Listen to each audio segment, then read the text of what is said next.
honestly, like, the main thing is finishing the points. Yeah. Like, fucking Wasdog pitted 14 times, still finished. Like, mate, as a captain, I'm more proud of him for doing 14 stops and finishing, like, fucking 5th. Yeah. 39 laps is a lot, man. Oh, it feels like a long ass time.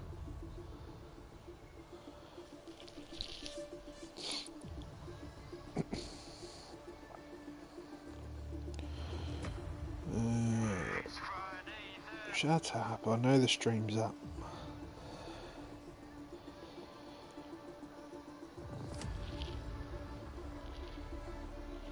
How does the S's up the hill not constitute turn 2, 3 and 4?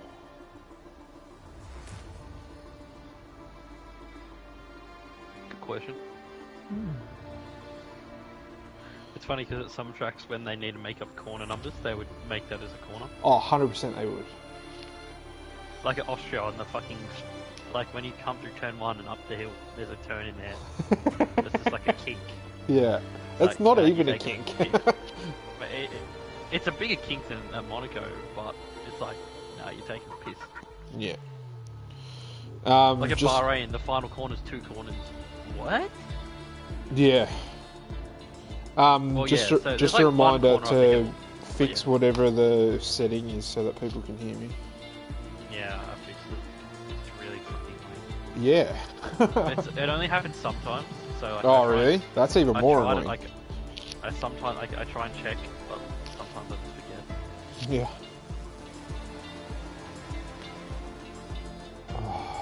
I got Flourish, Red Baron as well.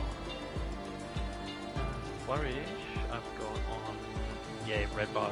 Rock goes up to 3 at the moment, but Yeah. those are the 2 that are low for me. Whatever. No other of my Ferrari drivers, so fuck them.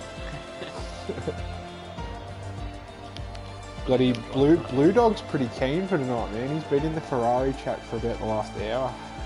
Man, I'm fucking pumped. I'm not just gonna beat the Ferrari chat. Are you in the Ferrari chat? I can see all the chats because of admin. No, fuck that.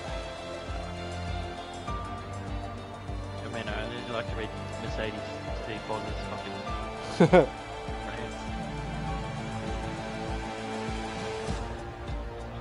I'll tell you what, I'll send you a clip from last night. How's this for an overtake? Send. Yeah.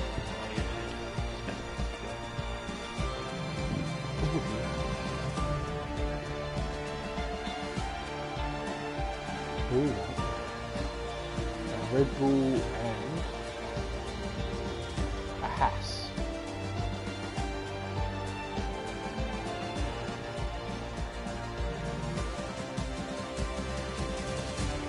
And you should probably jump in spectator mode.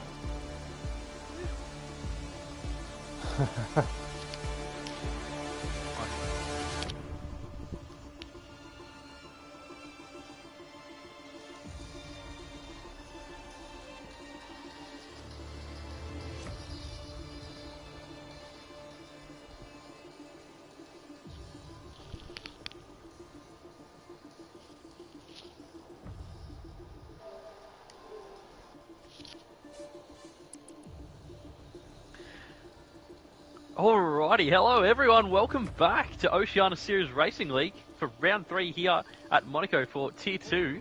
It's going to be a good night, and we have Red Bull Moose as always alongside us here in the commentary box. Hello Moose, how are you, mate? I'm very good, mate. Very good indeed. Good evening to all of our viewers at home. Yes, absolutely. Hello to everyone out there who's going to be tuning in for this one. It should be quite an interesting affair around the 3.3 kilometre circuit, 19 corners, Moosey. And this is a very tight circuit, as you found out last night a couple of times, I believe. Yeah, absolutely. 39 laps around this circuit that first came to us in 1950. One of the oldest tracks on the calendar from the country of Monte Carlo. Is it a country? Yeah, so Monte Carlo is the country, and Monaco is the city, but it's basically just a city.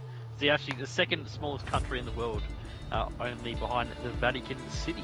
Jeez, fact check that. Fact check that, and yes, so we've been here since 1950 in F1. They've actually been hosting races at this circuit since 1929. the circuit designed by Anthony Noakes, appropriately the final corner is named after himself. And Prop Pringle and Nathan Clark, MC, thank you for following, guys. Welcome in here. And we're going to get this one kicked off shortly. But Moosey, why don't you take us through tonight's grid for Monaco? Yeah, absolutely will, mate. Just bringing it up now. In the Mercedes, we have Chasey Dane as a reserve, and he'll be alongside Brad Tay. In the Red Bull, we have Roscoe and Johnny M4. In the Alpine, we have Darkness Abyss and Suicide 5. Aston Martin, Flourish Expire and Rui. In the NAS, we have Hat Hammer. In the Haas, we have Nat Hammer and the reserve driver of 2.5. A little bit of a wordle there, mate. In the Ferrari, we have Dino 420 Fam and Blue Dog. McLaren, we have Nick Magoo and OSRL Donny.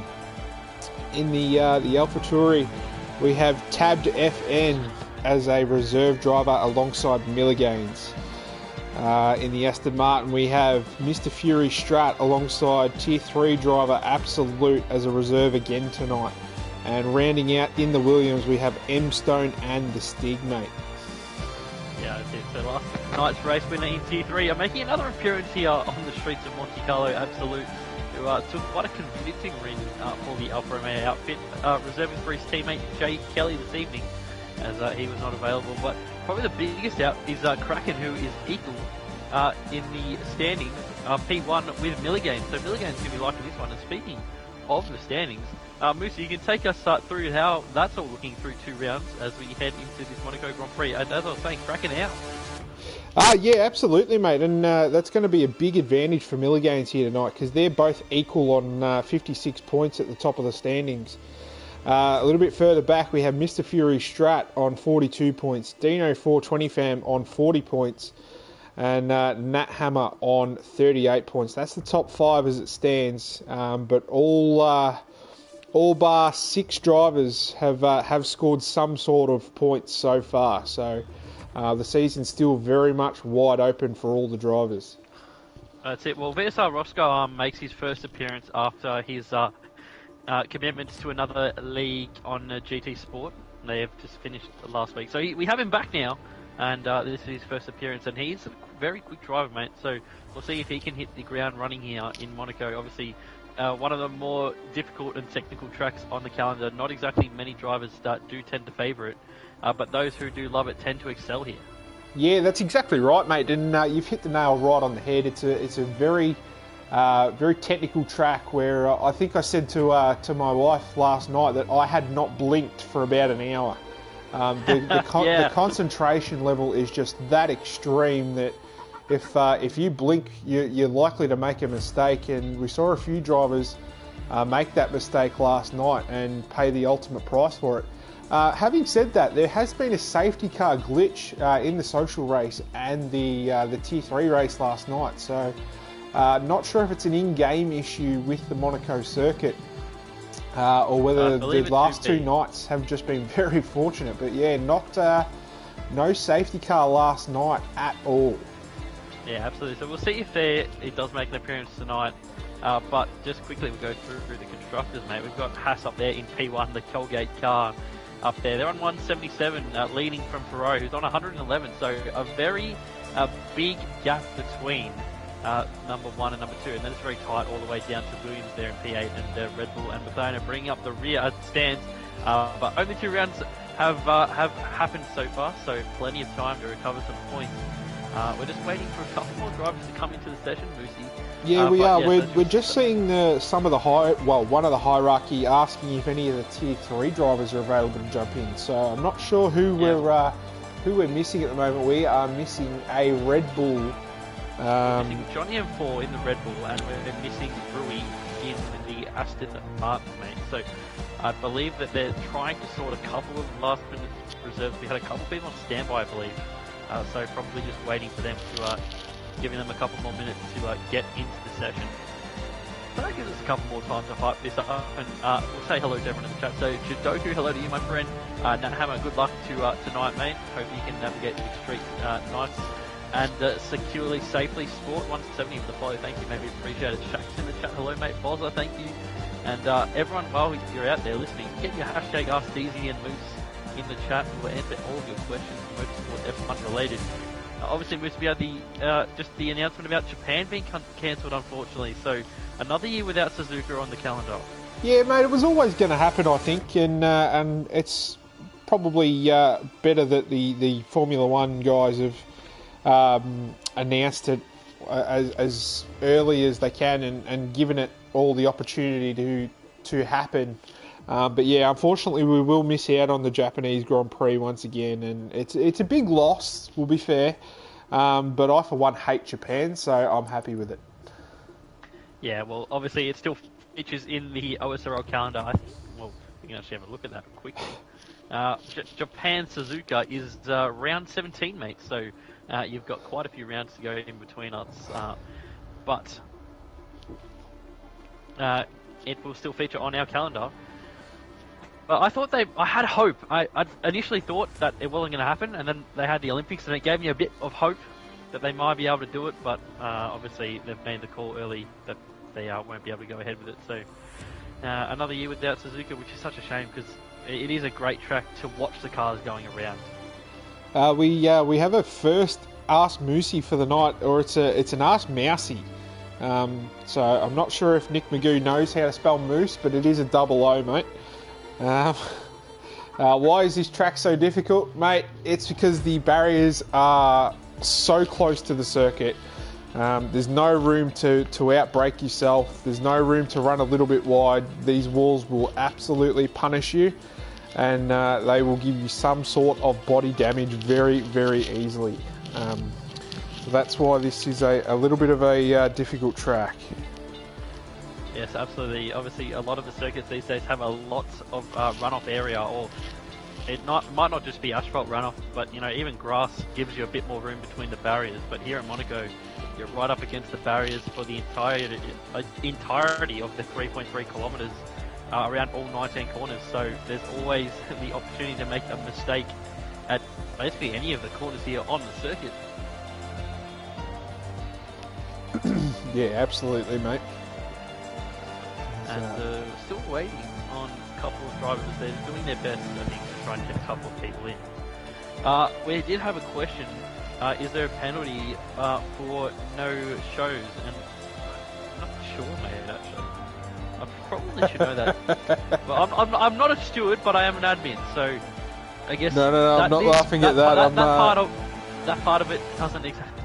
Into it. I'm just giggling at our second Ask Moosey from Nick Magoo. He's actually got the Moosey spelt right this time. Will 6 front wings be enough for tonight? It depends how much of an idiot you are, Nick. I think I had quite a few front wing changes last night. Not all of them my fault. But yeah, 6 should be enough, mate. Get yourself a nice little 6 Wicked Wings pack from our lovely sponsors over there at KFC. And that's it, mate. Well, we do actually have a KFC emote now that you can use if you are a subscriber, the old KFC Zinger box. Oh. As, a lot of us do love a bit of our KFC. The Zinger box is, I think we're only going to give it a couple more minutes to get going because at some point we need to get going, get things underway. And I've got my first hashtag AskDeezy. It's I've got 2 actually. Top 3 teams for 2022 F1. I believe to be real life. So I'm going to say that Red Bull and Mercedes will still be up there. That's and fair. They've just got the budget, Well, it's a budget. Well, the budget caps have come in, haven't they? It is, but they've just established themselves, as front runners. So they've got their methods sort of worked out, how to run the team, how to be as efficient as possible, whereas other teams are still, trying to find ways to smooth things out. Obviously, Mercedes and Red Bull would be doing the same thing, but they're just established top runners who are, in the groove of things. And third, it's a tough one, eh? I'm going to say... I don't think it is, mate. Well, on a personal note, I think McLaren will be massive contenders from the 2022 season. I think they'll be consistently fighting for a podium. They definitely could be. You just don't know. We have no idea. But I'm going to go with Aston Martin under the watchful eye of Seb Vettel. I've just got faith in that project. I've got faith in the project. Wowee. And I've got faith in the team. And Maybe if Lawrence 3. gets rid of his son, Of maybe. Lance? Maybe, but well, apparently he wanted him to go to Mercedes for the second seat. So Yeah, okay. I heard that rumor going around a couple of weeks ago. So no idea. How many DNFs will we see tonight? Well, we saw 7 last night. Could be same sort of thing. Could be even more if we have a safety car. But we Moose, give us your prediction, and I'll put a prediction up in the chat so that the people can have their say. Well, look, mate, I would be not a very good teammate if I didn't say the Ferraris were going to really come on a bit in this race. But the figures don't lie, mate. I think Milligan's is the clear front runner for tonight and really has it all to lose. I also feel like you've disappeared on me, mate. I'm typing, so... No, that's all good. Yeah, I personally, I think it's Milligan's race to lose tonight. As much as I'd like to see my Ferrari boys a little bit higher up the grid than they have been the last couple of weeks. I know they're both very, very keen for tonight, but we've proved across all 3 divisions that the racing is just so good and so hard and so close that any one of these drivers can really win tonight. Yeah, alright, so I believe I've put the prediction up there of 6.5 DNFs. So obviously you go over, which means there will be 7 or more, or under will be 6 or less. And we are almost ready to go, I believe. So the prediction up, have your say, guys. It's going to be a cracking race. That is actually a zinger emoji. It is a zinger box. It is a zinger box emoji. Zinger box. That is the greatest thing since the zinger box. It's proper good, eh? Oh, mind you, how good is the zinger box? It's pretty good. If our Zinger stacker box. Yeah, if our lovely suppliers of deliciousness can hear us, we're always open to a little sponsorship. I will sit there and eat wicked wings all day long for our viewers. So, that's it, mate. It would be Colonel, if you can hear me. We'll put ourselves through the pain of eating wicked wings for yourselves. All right, so we got 20 in the session, mate. We're ready to go. Wacko. Let's get it. So I believe it is Crump and Kano who's moved into the Red Bull, and Judoku has taken the seat down there at Aston Martin. Yes, so I thought Judoku might have gone into the Red Bull, seeing he's a Red Bull driver in Tier 3, but it is what it is. Yeah, absolutely. We've got the word that we're going to get racing as we are seeing that clock tick down, and we have 10 seconds before we will get into qualifying. Yes, here we go. So it's almost time for quali, mate. And we had another question from Mr. Mount. Top 3 teams for OSRL Season 2. Okay, this season. Well, Haas I'm going to say strong Alpine. every week. Haas have looked I'm going to say, consistent. in no particular order for this, Haas, they've won the first 2 weeks. They've got a very good team. I reckon they're going to do very well. I'm going to say the second team will be Alpine. Obviously, I'm an Alpine driver. I'm the Alpine captain, so I'm a little bit biased. I have to say them. And third, I'm going to say Alfa Romeo. Fair call. Alfa Romeo, honourable mentions, probably Red Bull. They've got a pretty solid team. They've had a slow start though, Red Bull. They have had a slow start, but they only had 1 car finish in Bahrain. Out of the potential 6. That's it, and I don't think the rest of the team did very well either at Spain last week. Obviously, only 2 of the tiers did run, which hurt certain teams.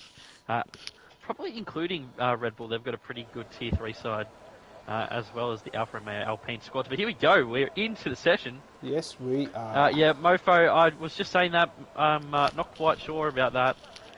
But obviously, it was all last minute Mofo, Judoku moving in, and Kane as well. So that's probably why.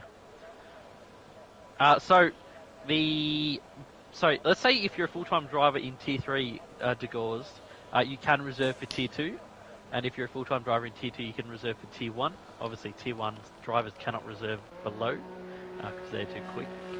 But yeah, a lot of the drivers below are a reserve, which means they can drive when the opportunity presents itself, as it has for a couple of drivers this evening. But it's time for action on the track, mate, and the cars are coming out. Yeah, we've got Mr. Fury Strat at the head of the queue, who is taking a very rapid sort of outlap here on his soft compound tyres.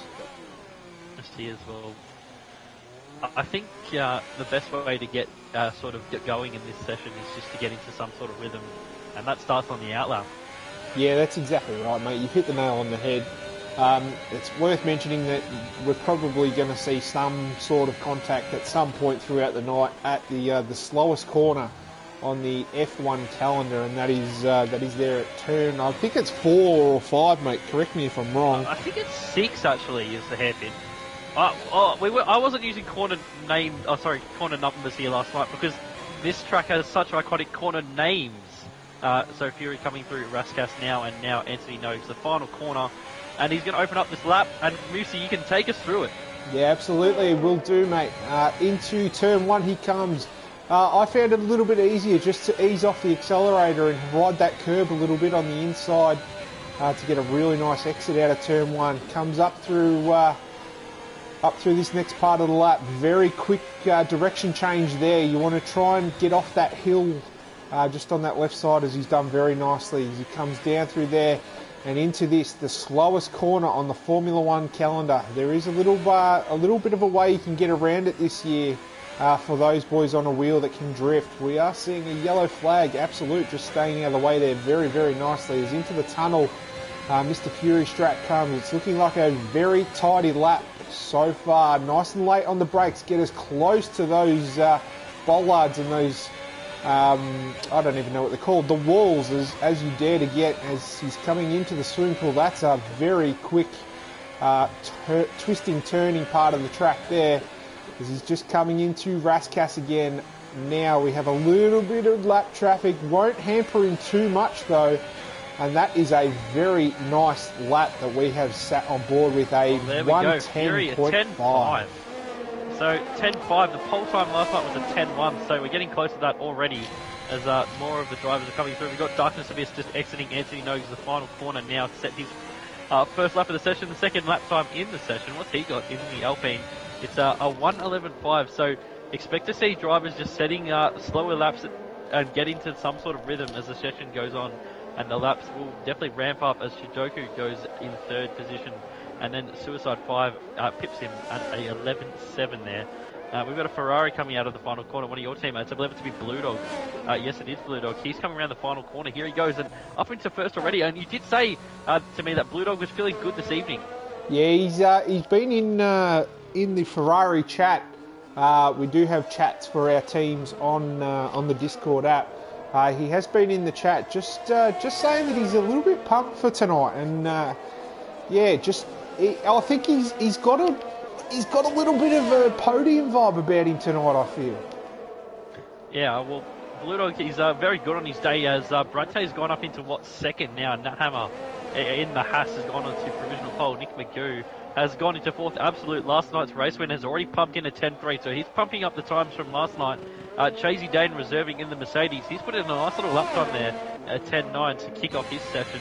Who else? I think Alpha Tauri is now coming across the line. That is Milligains, but I think he was on an invalid or just opening up his first attempt.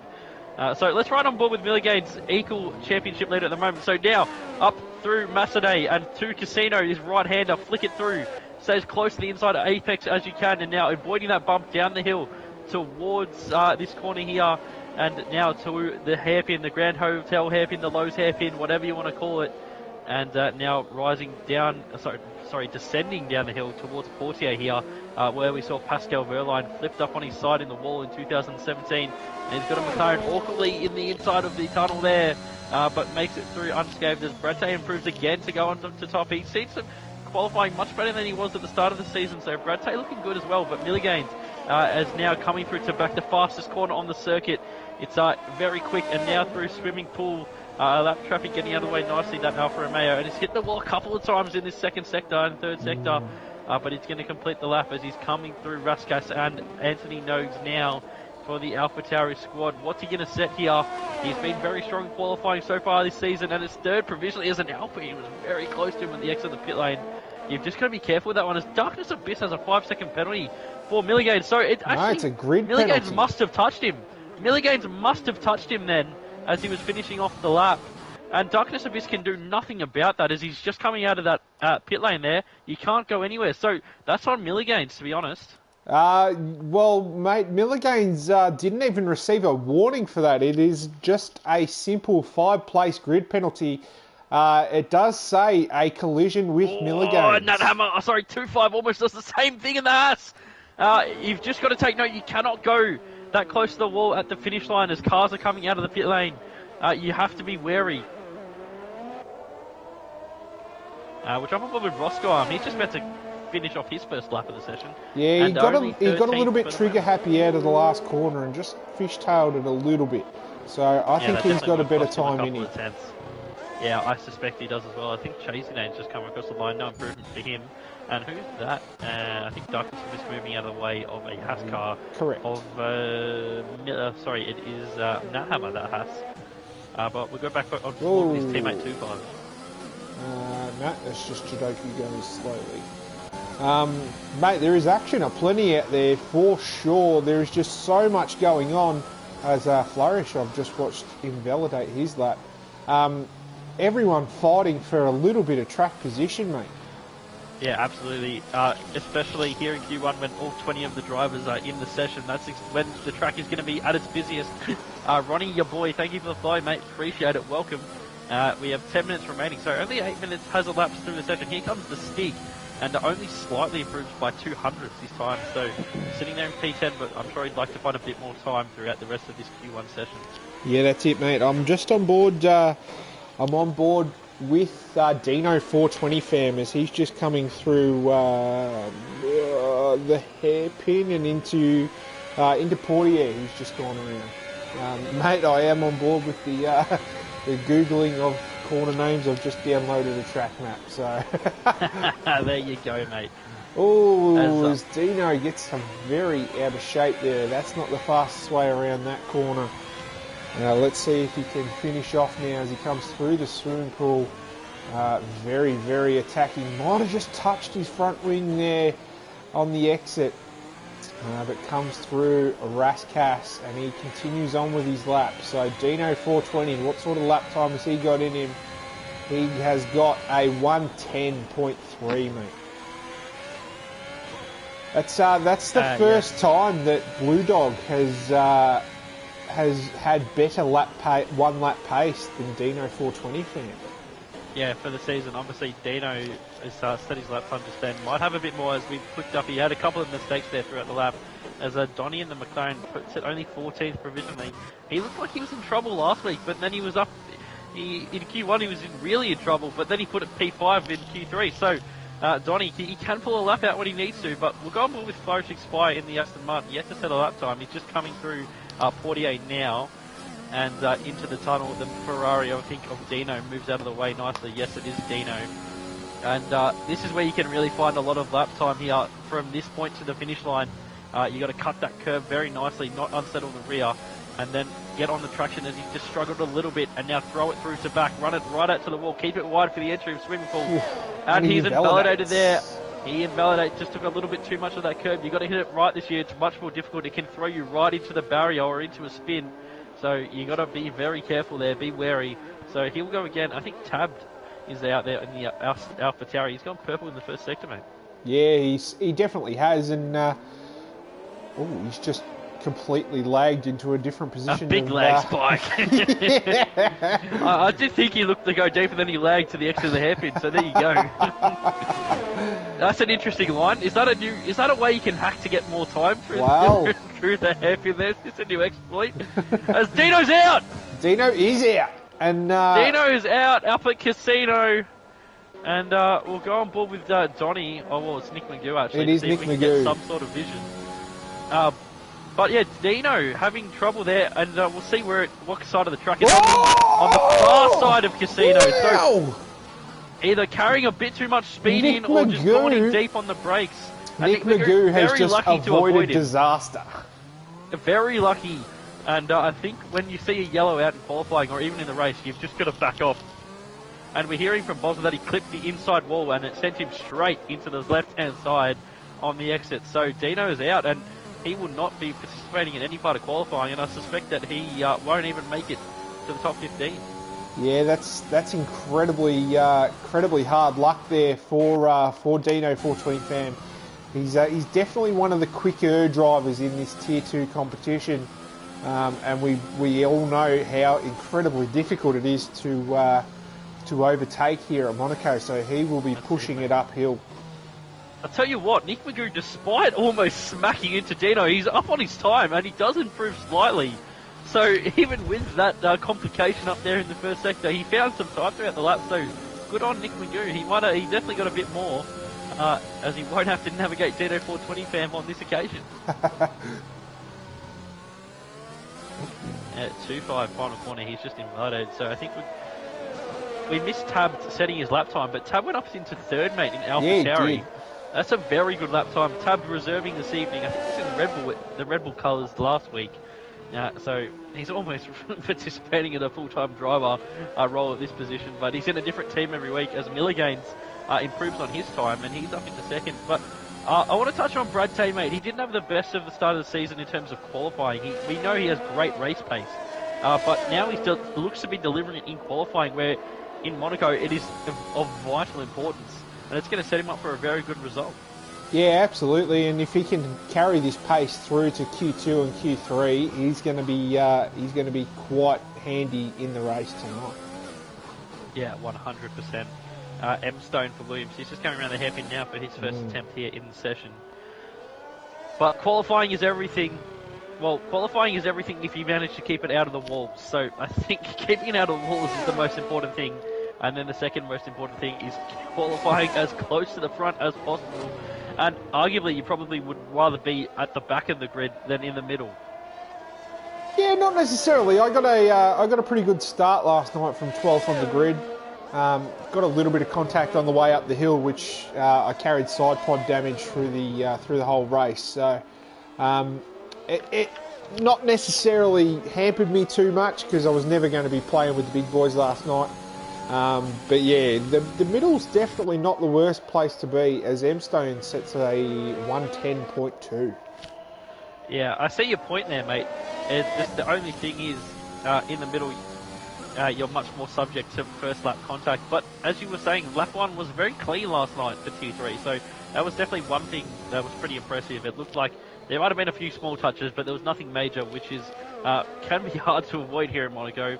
As Fury for Alfa Romeo, he's just coming through the final corner. He's been very slidey a lot through this lap, and again out of the final corner. Let's see if he can improve at all. No, so Fury struggling. He is out on 5 lap hours soft, so he might think about coming in and putting some new boots on to finish off this session.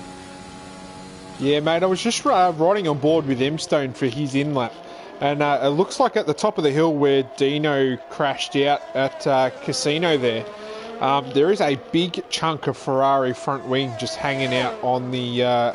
is one of the McLarens out, mate? No, I think it was Nick Magoo. He just got out of his way. Sorry, there's a huge chunk of Ferrari front wing. It just parked pretty much on the exit of that corner. So. Oh, who's that? That's Donny. Donny, we're riding on board with him. He's just spun out of Portier, where we saw a couple of drivers actually crash out last night, but he did not appear to go into the barrier at all. So no major harm done for Donny, but he is currently in 17th, so he needs to get a little bit of a move on and get a faster lap time to move out of the session. He doesn't need to find much though. The times are very close. Yeah, that they are, mate, and it's worth mentioning we are down to 3 minutes in this session. So honestly, I don't know where the last few minutes has gone, but Donny does... It's flown by. Yeah, hasn't it? Donny does appear to have avoided any damage turning himself around there, so he will definitely try and go again without boxing. Yeah, definitely. Suicide 5 here for the Alpine outfit. Just coming through the final sector now and into Russ Castille. He's got to find a couple of tenths to get out of this session, but he was down on his time through the second sector, so He might be able to pull it out here in the final sector. We will see. And he did find some time, but not quite enough. The other Alpine of Darkness Abyss, he's also out there. He's coming through the Nouvelle Chicane now and through to back as the multiplayer car. Banana, go drive your Colgate car, mate.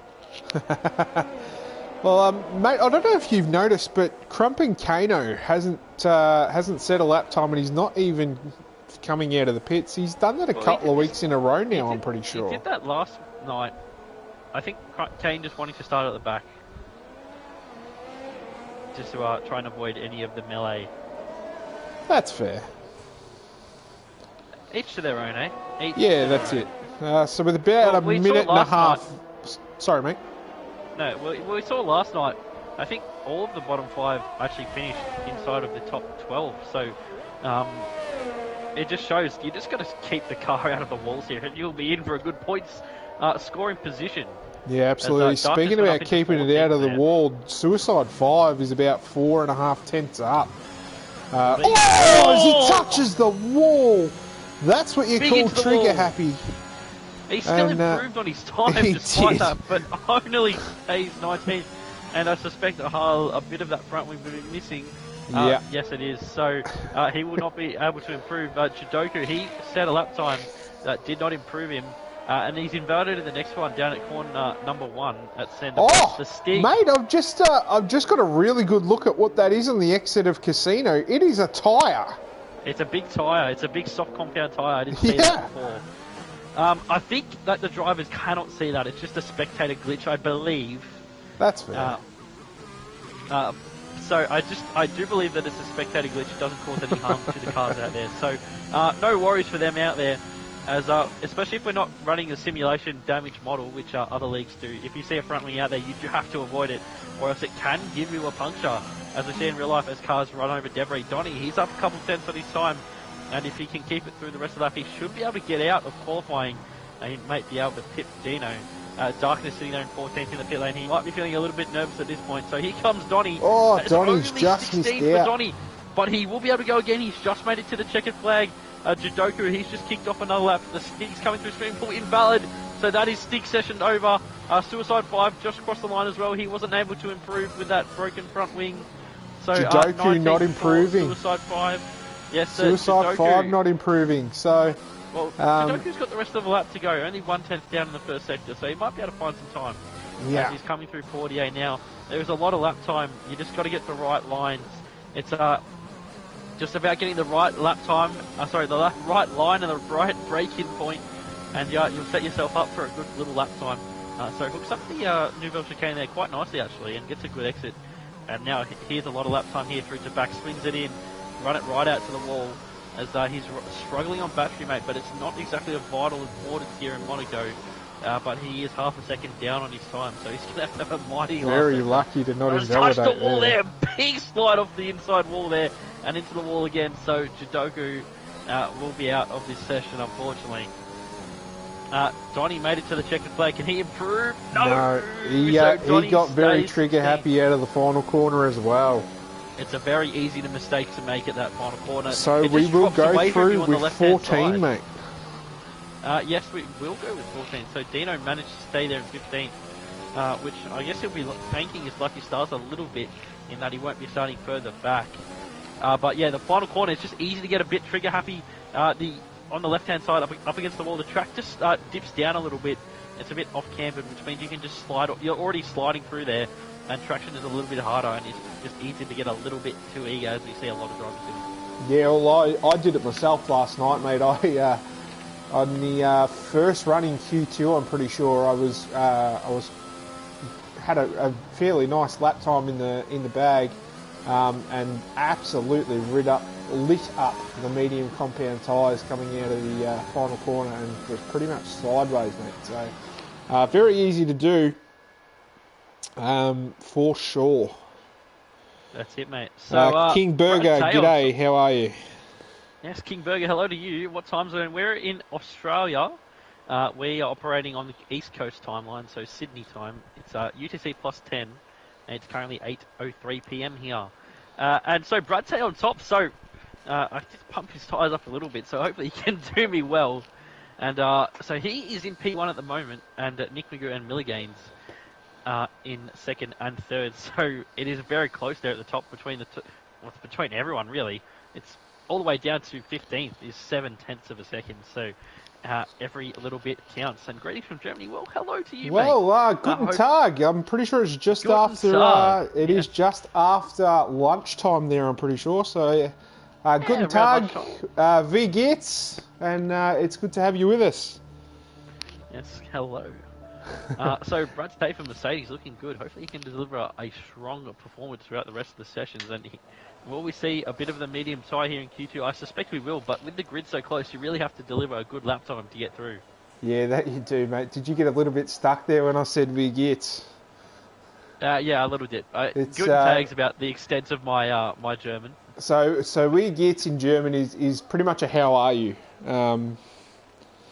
Hashtag Ask Moosey, we've got another one. Do you know German? Yes, I learnt German for about 10 years in school, got offered a scholarship to go to school in Germany and didn't take it. So I don't know it as well as I don't know it as well as I used to know it, but I know the basics. It's funny, well, I guess both of us probably speak a bit of a language that people wouldn't expect. I actually speak a bit of Chinese. Oh! I studied that for 7 years. Ni hao ge. Ni hao, mate. And I actually went to China twice. I actually went to school in China for a month. So there you go. Went to Shanghai for a month in a boarding school. It was a good month with the boys. Playing a bit of poker in the dorms, having a bit of a drink every night, a bit of beer, a bit of German beer. King Burger, that's one thing I can associate with the Germans. I love a bit of beer. And Fury's out first again, mate. He's on the mediums. Oh dear. Oh dear. The Twitch chat has gone off, mate. And yes, we had a couple of follows. SG UK with a follow. Thank you, mate. King Burger as well. Thank you, my friend. And Psycho Gen Freak. Cheers, mate. We appreciate it. So here we go. Here comes Fury. He's going to take us on the first lap again here of the session. Let's see what he can do. He's going to have to deliver a little bit better lap time, respectively, than he did in Q1 to get through on these mediums. So up through Sandermont now, and now rising up through the hill towards Massenet now. And a very high-speed left-hander, and you can get a lot of understeer in there this year. And now swings it through Casino and down towards this tricky right-hander. You got to hug the apex as best as you can. And now through the hairpin, the slowest corner, as you were saying, on the calendar, around 50 kilometres an hour at the apex. That's what, 37 miles or something like that, for you people who speak that whack-ass language. And now through the tunnel for Fury. He got a good exit off Portier, which is going to set him up for a good run out through here. And now down into the Nouvelle chicane, very close to the apex on the inside. That's how you maximise it. And here we go once again through to back. Probably the best corner on the track, I'd say. Just so flowing. And now across this curb, avoiding it a little bit, doesn't want to unsettle the car, and nicely off of the curb there in swimming pool. And now through the Rascast, very trigger happy there. You just got to be very careful through there, but good exit out of the final corner. What's Fury going to do on the mediums? Looks like going to be a high 9. Yes, it is a 199. So that's pretty decent from Fury. That almost equals what we saw in Q1 on the softs from the lads. As Forever Shack with a gift sub to Yano. Thank you, mate. Appreciate it. And who else is out there? We've got Nathan coming out of the final corner.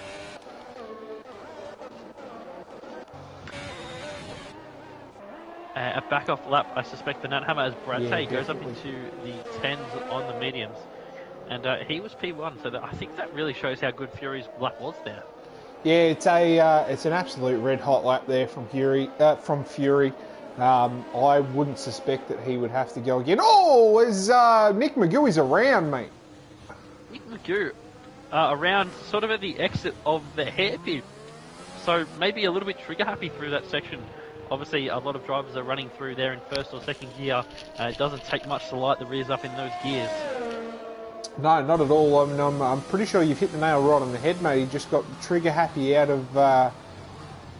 he's cut the corner here. I'm pretty sure I think just allowing the two cars behind past. Yeah. Well, Ludog goes into the 111 dead zone there on a 111.010. A nice little lap time from him. I think it is Brad Tay who's not improving on his lap time. Nat Hammer is on an invalid as well, and Nick Magoo behind. Oh, M Stone is in the wall, mate. M Stone has hit the wall on his hard. outlap. On the outlap, down where Rosberg went off in 2014 to spoil Hamilton's attempt at pole position. Flourish swinging through to back now. These look up the sponsor on the McLaren mirror gives you a good laugh. I'll have a look in a second, my friend. Once Nick Magoo's back out on track. But here comes Flourish. He's coming through the final two corners now. Very similar to Fury. He gets a big tail snap out of Raskas. But what lap time he going to put down here on the mediums? It's third. So just pips Brad Tay in the Mercedes. Yeah, I think that 1:10.6 may be enough to just see him through. I think anything slower than that is definitely not going to be good enough. So possibly Brad Tay. Wow, that is a great lap from He Blue almost Dog. found a second there on that lap. So a very nice improvement from him there. And yeah, well, it really just depends what lap times people deliver and how many people come out on the softs. It really is not the most important thing starting on the mediums here. Starting position is everything. Yeah, so absolutely. you really just need to put yourself in the best position possible for the start of this race. Just, we'll go on board with M Stone, mate. Just had a little look, I guess, as the cars are going around. There is a heap of track marshals for this Grand Prix. Like there's people there's people standing on the side of the track everywhere. There is a lot, but there actually is a lot of marshals in Monaco. But they're some of the best marshals in the world, mate. Even in real life, we've seen big incidents covered just by a VSC for one lap. So they've got cranes at a lot of positions. Obviously, they can't move them throughout the race. So they're right on the job here in Monaco. As Emma Stone's just coming through the Nouvelle chicane in Sector 2. And it's looking like it's kind of a bit of a cider lap or a bit of a careful lap here from M Stone. Not exactly pushing it to the walls. Just through his first cider lap on these medium compound tyres. Yeah, I am just jumping on board with the McLaren now to see what these boys are on about. I'm not quite sure what they're on about, mate. Episode up into fourth. I see it now. That's funny. I see it. I see. You're a funny guy. I give you last. Okay. Here we go. For the Alfa Romeo is absolute. Well, ain't that a bitch? No more mirrors will be... No onboards with the McLaren for the rest of the race. Not ready or for the rest of the race. So King Burger just talking us up a little bit in the Twitch chat, saying that we're doing a great job as commentators. Mate, thank you. This is the Oceania Series Racing League. We run 3 tiers throughout the week. We're very proud of the fact that we always have full grids. We always have 2 commentators for every single race. So, mate, welcome again, and it is great that we have reached Germany. We've had some from Romania last week. Yeah, we have had some serious coverage for this season 2 of the OSRL. We've gone into a lot of countries over the last few weeks. So, welcome, mate. It is great to have someone from Germany here. Yes, absolutely. So a couple of lap times set, Milligains went up into provisional P1 there on a 19.70. He's P1. Third for AlphaTauri. Is it a 9.999? I got that one out. Absolute on the mediums. 9 for our German viewer. 9.999. Absolute. He's got up into 5th position. M Stone, he put in that 7th time. Nick Magoo went into 8th. And we got another gift sub from Shaq to King Burger. There you go, mate. And Nick Magoo's on the inside. We're going board with Darkness Abyss in the Alpine squad. He is just trundling around quite slowly, mate. So not on a lap time. Maybe you're looking to go to the mediums at some point. And Tab is also on an in-lap. Who is pushing out there? 2.5. M Stone, I believe. 2.5. We'll go on board with 2.5. He's got a whole of the lap to go, so we'll watch the whole thing. Yeah. Bit of understeer there through Massenet. You go. Yeah, he got a good bit of understeer there in Massenet, which pushes him wide, and you have to get off the throttle to get the nose back pointing in towards Casino as you turn through that long left-hander. Coming down through the hairpin, that looks pretty nice there from 2.5 and through 40, a good exit as well. I think he's backed off potentially. He's got the ERS turned off. I think 2.5 has backed off on this one. Unless he's accidentally clicked the ERS to the off position. But yeah, I do believe he's backed off on this one. Turn the magic off. VSR Roscoe. He's turned the magic off. VSR Roscoe just coming through the hairpin for his first attempt. He used to do left it a little bit later than I thought he may have, being as he hasn't been on this game too much. And it is very hard to get into a rhythm here at Monaco. Yeah, absolutely, and we're just hearing the greatest two words that I know in the human language, and that is zing on. Zing on, mate. Yeah. If the Colonel is out there watching us, please, mate, please. we don't know the things we'll do to get a sponsorship. Oh. Here comes VSR Roscoe. I mean, he almost goes up into D1, mate. It's just 24 thousandths off of milligain. So a very good lap time from Roscoe there. Yeah, absolutely it is. As Nick Magoo on the mediums, mate, goes to P1. That is an outstanding lap from Nick Magoo. Well done, son. So just to lend a little bit of a context to our international viewer, I'm not sure if they have KFC over there. But if you do have KFC, it's the fast food place called KFC. We have a burger in Australia. I'm not sure if it's all over the world. It's called the Zinger. It is the single... Oh, sorry to cut you off, mate! But 2.5 into the wall, hard out of the final corner. But yeah, you can continue about the Zing. It is the single greatest thing ever created. So that's Zing on in a nutshell. It's basically like a McChicken, but like 300 times better. It's not even a McChicken though. Well, it's fried chicken. It's McChicken's. It's McChicken's like Tasmanian cousin. It's deep fried chicken in a burger with zinger sauce, which is like just a little bit spicy but good taste. A bit of lettuce, a little bit of mayo, and it's just delicious. You can't beat it. Oh, stop it! Someone's saying Zinger Tower. We need to get on. We need to get onto the racing. We need to get onto the racing because this is making me hungry. It's making me hungry, and I'm going to be honest. It's making me a little bit excited. A little bit excited, Moosey. Nick Magoo, he's just finished off his in-lap here, off of that outstanding lap on the medium. So well done to Nick Magoo. And with that sort of lap time, I'd seriously put him in with a great chance of challenging for pole position here this evening. He was towards the back end of the 10 last week, so pace is looking very good for the man this evening in the McLaren. Maybe it's those sponsorships. Maybe it's those mirrors, who knows? But the multiplayer car, the Alpine's going through the hairpin now. It is Darkness Abyss piloting that F1 car.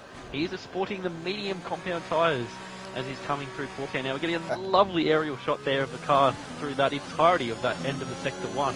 So Darkness Abyss is really not making a big dent on his personal best. He's only 2/10 up through... Well, he backed... I did catch the end of his first lap and he backed off at the finish line, mate. So all of the lap time will come in Sector 3.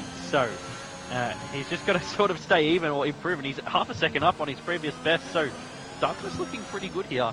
Not sure how much he backed off, but if he backed off a second or two, he could be looking very good here on this time to get into the top 10, sporting the medium compound tyres. And I actually reckon they feel almost as good as the softs in qualifying. They hang on for the entirety of the lap. 1.8 seconds, but still remains 13th.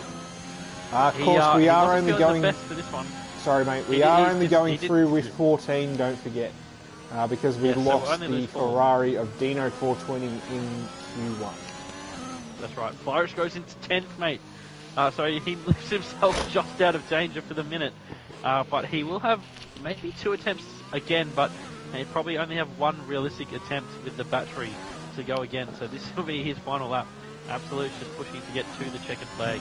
Who else have we got out there? I think Blue Dog, your teammate, is coming through the middle part of the lap, but he's backed off. So he will have to go once again. He's currently sitting P8, so he's not safe. But he is safe for the moment, but he's not out of danger. Yeah, absolutely. And well, my prediction of a 10.6, absolutely miles off. It looks like you're going to have to get a 10 flat or into the high nines to just get through. As Blue Dog will go again. Yes, he will. So Flourish, he's and a bit tenth down on his previous best, coming through sector 3 now. He's going to have to pull out a whole bit of lap time to get himself anywhere safer. And look how close it is, really, even from P1 all the way down to P12 there. It's just under 0.8 of a second. As Flourish does improve by 9 thousandths, which lifts him in front of Emstone, who's not going to improve. He's in the pit lane. So Flourish might have just moved himself into Q3, moved himself out of danger with that smallest of improvements. Oh, absolutely, mate, Blue Dog, he's coming through to Blue Dog, now. I think, just cost himself. He got a lot of understeer coming out of the... what is that there? Onto the back straight. Blue Dog's actually safe. He won't know it. But only 2 drivers out there improving, so he's safe there, Nate. It's Emstone and Flourish who are in danger. He comes he hits the last wall. night's winner. He's gone P3, so he's into Q3. That knocks Emstone out. Can Darkness a bit knock Flourish out? No, he can't. He's invalidated. So Flourish improving. Is he? So he's improving through the first part of the lap. Oh, is he invalid? I think he's invalid, but I think he had just backed off prior to that, knowing that he is safe. So there's no point pushing if you don't need to here in Monaco, where you can be in the wall at any point. Skinny Man, thank you for the follow, mate. Appreciate it. That is Q2. We will lose 2-5. Darkness Abyss, Chasey Dane and Emstone, as well as the pseudo car of Dino 420 fan, who crashed in Q1, who was in P15, and that's why we didn't see him out on track. Yeah, absolutely. And the 5 drivers we have lost, they will look like this. In 15th, it will be Dino 420 fam, who did not take part in Q2, thanks to that crash that you just mentioned then, mate. P14 will be 2-5 with a 14.6. Darkness Abyss in P13. Chasey Dane, I'm pretty sure, in P12. And I didn't quite catch who's in P11. It is Emstone. Worth mentioning, mate, Emstone has missed out by 5 1/1000ths of a second. Yeah, that's right. I did say Flourish, he improved by 9 thousandths of a second, which pipped him just in front of Emstone. And we have 3 drivers through on the medium, your teammate of Blue Dog, and Alpha Romeo of Furious Stride, and the McLaren of Nick Magoo. So a good point of discussion for this race. We're going to have a couple different strategies up there in the top 10, but now it's time for Q3. It is flat out attack on the soft compound tyres. We'll see what happens. We will be ready for that just in a second. And I'm just going to take a quick leak, Moosey. No worries at all, mate.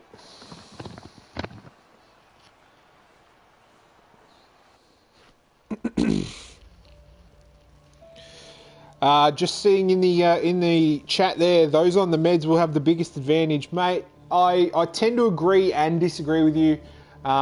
Yes, while the meds are technically the more durable of the tyres and will get you further into the race, you do have to stay incident free. So not necessarily quicker if you end up, in the wall or having a little bit of an incident.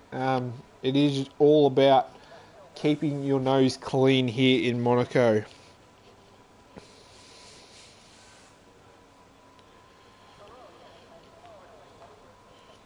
We're seeing from Sandeezy, who is my co-commentator, hashtag Ask the Chat, who's taking poll? That is an excellent Ask the Chat. I'm pretty sure that's our first ever Ask the Chat. So what do you guys at home think will be the pole sitter tonight? Will we see some drivers get into the 108s? Will we see a mid to low 109 take pole? You tell us at home what you have as your prediction. We're seeing a lot of Nick Magoos, a couple of Blue Dogs there. Absolute fury. So we are seeing quite a few of you guys at home chiming in with your picks for hashtag Ask the Chat. Who is your pole sitter? Let us know your thoughts at home. Yeah, that's it, mate. Well, it's all to play for now. It's all about what you've got in the tank and can you deliver it. It's all good having a time trial on the boards, but if you can't set it here in Q3, what's it Oh, I love supercharged cells. That's it. And I thought I might get a hashtag after the chat while I just popped quickly to the toilet. I'm doing some commentating when I'm not even in the room, mate. Yeah, well, mate, you are a moose of all trades. That's it, mate. One hand on the snake, one hand of the phone, asking the chat. But here we go. Mate, I hope you washed your hands. is going to lead us around. Milligane's championship leader, and with his equal driver on points, Kraken not here this evening. How far can he go to improve or extend his championship lead on Kraken? Obviously, 39 laps to go post this session, but he's going to have to try and kick it off in good fashion here in Q3.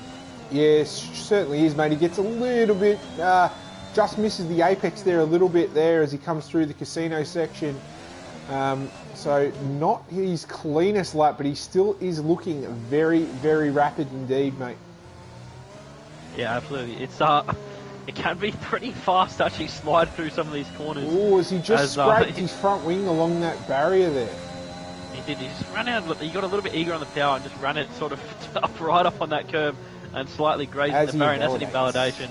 That's a big invalidation. Well, not a big invalidation, but he definitely took a whole lot of that curb. And you've got to be careful down there. Yes, he is. Well, see, can he get through this curb? Yes, he can. He's well to the left of it. He's taken a lot of it, though. You really do want to take as much as possible. But probably early on in the session, you just want to get a lap time on the board. And here we go. Speaking of curves, that one's probably the most deadly on the track. As who's that off? That is Fury, I think. Fury's in the wall. That swimming pool. And by the look of where the car is, I suspect he touched the curb at the entry part of swimming pool. Also named Louis Chiron. Nat Hammer sets a 10.0. So we've seen faster than that already. On medium tyres, no less, from Nick Magoo.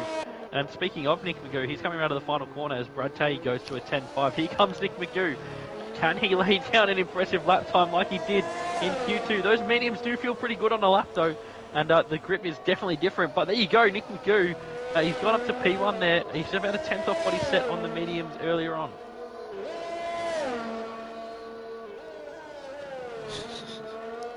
I guess hashtag ask Bozza there. I'm not sure why he's mentioned you and I there, mate. Bozza, if you can chime in, trying to work out why you're expecting something from us.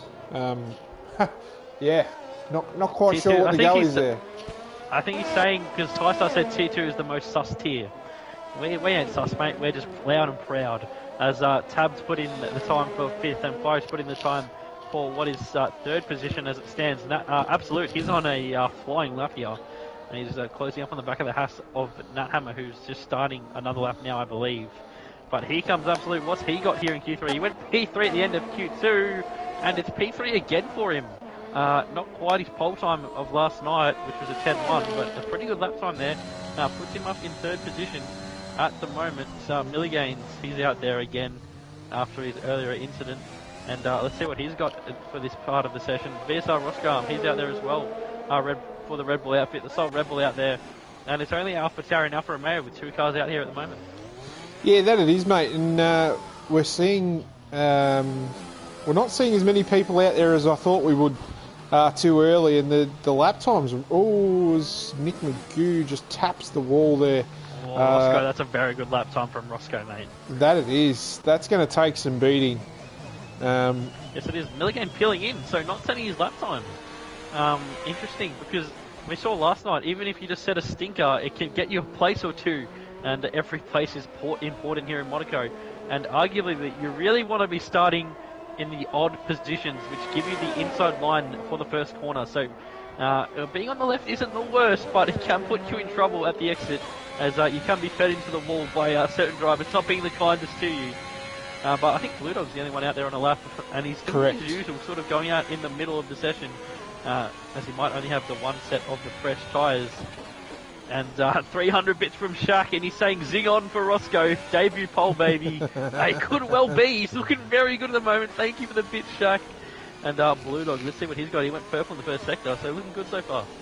Yeah, absolutely. He's looked real tidy, and he hasn't had those twitches that he's had in the last couple of laps through Q2 and Q1. So I think Blue Dog will be on for an absolute fly here. He's really nailed that corner there. as he's about to enter the swimming pool chicane. Very, very rapid, as he doesn't do a PB, but he still looked very, very rapid indeed. As he's just coming through the last couple of corners now. He will look to open the car up as much as he can, get on the power as early as he dares, and that is enough for P2, a 109.6 for Blue Dog, provisionally getting him on the front row. Even if he doesn't set another one, it's definitely going to be competitive come the end of the session. As I think that is Milligan's just coming out for his lap time. But Fury, he is on a lap time. He's just coming through the tunnel now. He had that big spin through Lyria Sharon / the swimming pool on his first out attempt. So what can he do now? He's only got 4.5 minutes remaining. So he probably can actually set this lap time, get back to the pit. Oh, but he's in the wall hard! Strat has smashed the wall. Absolutely smashed the wall there, mate. Big contact, and that's not going to do him any favours. He looks like he's just struggling to find a groove here in Q3. He sat for a long time in Q2. He wasn't out. He went out early and didn't come out again, and this is what you can do. Sitting for 20 minutes, you can just lose that rhythm you built. Yeah, so he's chose to keep going. It does appear to have all of his front wing intact, so it was a big hit, but he appears to have avoided any damage. That was a big hit, and I don't know how he's not missing an end plate. He is 3/10 down, so he might have a bit of that sort of line damage. He might even have a bit of sideboard damage. I'm not sure. But we'll go on board with Milligains, our championship leader. He's yet to set a lap time, so this lap is of vital importance to him. He has to get something on the board.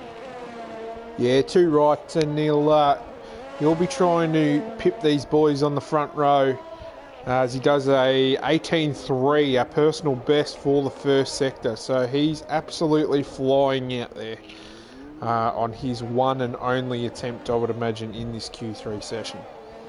That's right, and that's actually incorrect, Bambi. You can get damage to the side pod, the floor.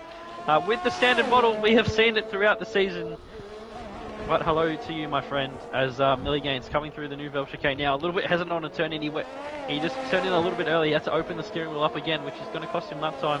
And now through to back. Just rolls it through there, not too hyper-aggressive. And now through swimming pool. He just took that a little bit too square, which means he had to back off on the exit. And hugs a nice tight line there through Raskas. And out of the final corner, Anthony Noakes. Can he set something that's competitive here in Q3? It's second, mate. It is. So it didn't look the fastest, but it wasn't too bad. Yeah, I'll tell you what, mate. If he's still got a couple of tenths in the bag, he's looking very, very nice if he's got enough in the tank. Well, I can definitely tell you just by looking at that, he's got tenths in the bag. Nick Magoo is made a mistake on that lap, backed off, but here he goes again. So he's got 2 laps to go, basically. He's got time for 2 more laps. 5 expire. He's at half a tenth down on his best through the first sector. Who else is out there pushing? I think Absolute. He's through the tunnel. He's a 10th up. I think the Mercedes of Brad Tay is furthest along. Yes, he is. He's coming through to back now. He currently sits in 8th position. He had a great time in Q1 as he's over half a second up at the moment. He's got a bit of time to find on what he set previously. So we know he can go faster. Can he deliver it now when he really needs to? A big snap there at Raskas. And now through Anthony Noakes, another big snap as he just descends through the off-cam with X. Can he improve on his best? He can, but he's definitely got more time to go, just based on what we've seen. Absolute's coming across the line. He goes up into third again. So a nice little lap time from him there. He is only just half a tenth behind Milligain. Yeah, huge track evolution at the moment, mate. We are seeing these times absolutely tumble. Yes, we are. So I think Nick Magoo is on a back off lap. Tabbed is just going through the final sector to start his lap. So Nat Hammer's the furthest along, I believe, in the but he's actually in the wall. He's either was he in the wall or was he just letting? I think he was just letting Blue Dog past. Yeah, he's could be wrong. Damage. He could have just had like a little half spin, like we saw Donny, where he didn't actually pick up any damage down there, but had a spin which sent his lap into all sorts of array. Rothsko has invalidated his next lap attempt. No damage on the car, so he will go again. Milligains is coming through the middle sector now. I think your teammate Blue Dog's just about to commence his lap behind VSR Roscoe Arm. Nanhammer, he's coming to the final corner. He is on that back off lap as Nick Magoo has parked in the pit lane, so he will not be on pole position. Absolute peels into the pit lane as well. Brad Tay, he's just coming through the final corner to start his final lap of the session. I think behind him is Tab. He is on a fast lap. No, Tab's in the middle sector. Millie Gaines crosses line and improves, but not enough. He's gone up. He stays second. But Blue Dog is a 10th up in the first sector and invalidates. 13 so Blue Dog's invalidated behind. Yes, he has. So Blue Dog, he will not be improving for the rest of the session. Tab, Miller Gaines, 2 tenths up in the first sector. Millie Gaines, he's 2 tenths up. That's massive at this point in the session. We'll go on board with who's furthest around. I think it should be Fury Strat. Yes, it is. He gets through to back. He's over half a second up almost. He's got a lot of lap time to find. We know that. He smashed into the wall in this final sector. He probably had a bit of wing damage. Oh, big slide from Fury.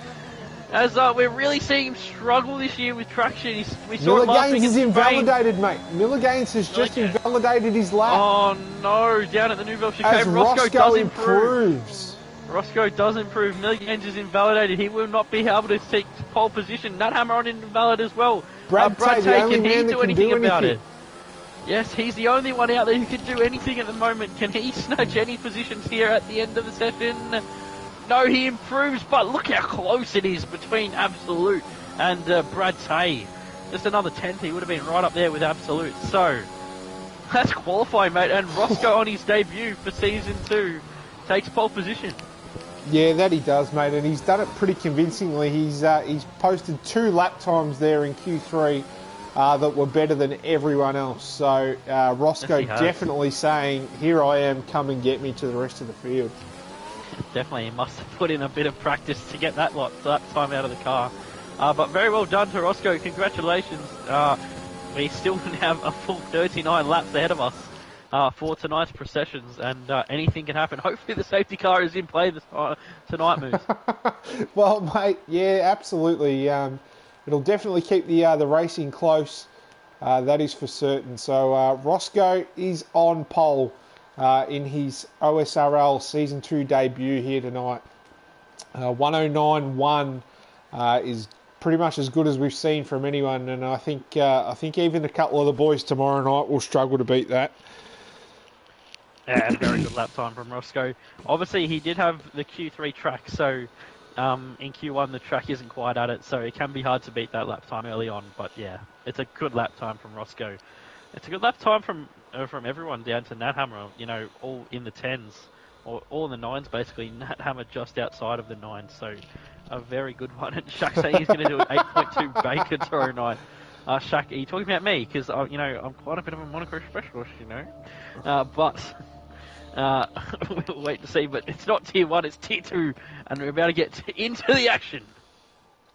You know what, Shaq, if you can hit exactly a 108.2 tomorrow night, name your price. I will do any challenge you want tomorrow night if you hit exactly a 108.2. I just rolling the intro, buddy. Oh, none of that go to air? No, none of that went to air. Sorry, no, that's all right. Once we get back, we'll get the formation lap. You can take us through the grid and the entire compounds. Lovely. Lovely. Oh dear. Fuck, what a qualifying. Fucking good one, mate. It's so close. How's the German guy? Mate, legend. Jesus. Got a gift sub, mate. Gift sub. It's pretty cool how we're so international though. Oh, it's so good, eh? Feels back.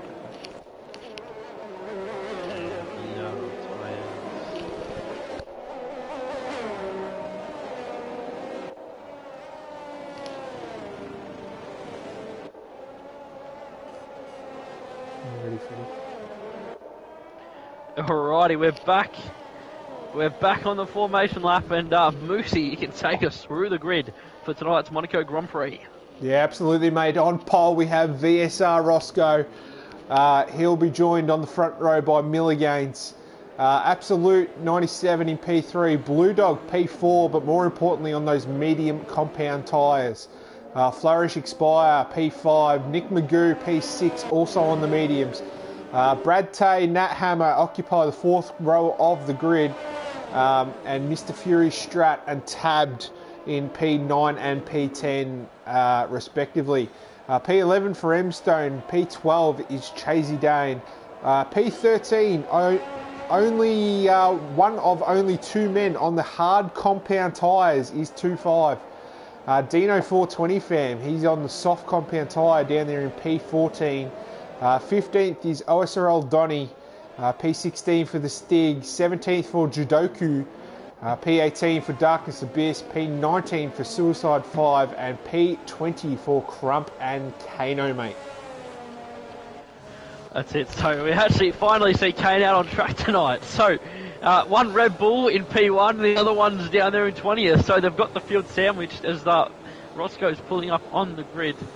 As I think Kane's still coming into Rascash, so he's going to be waiting a little while. But that's the nature of Monaco.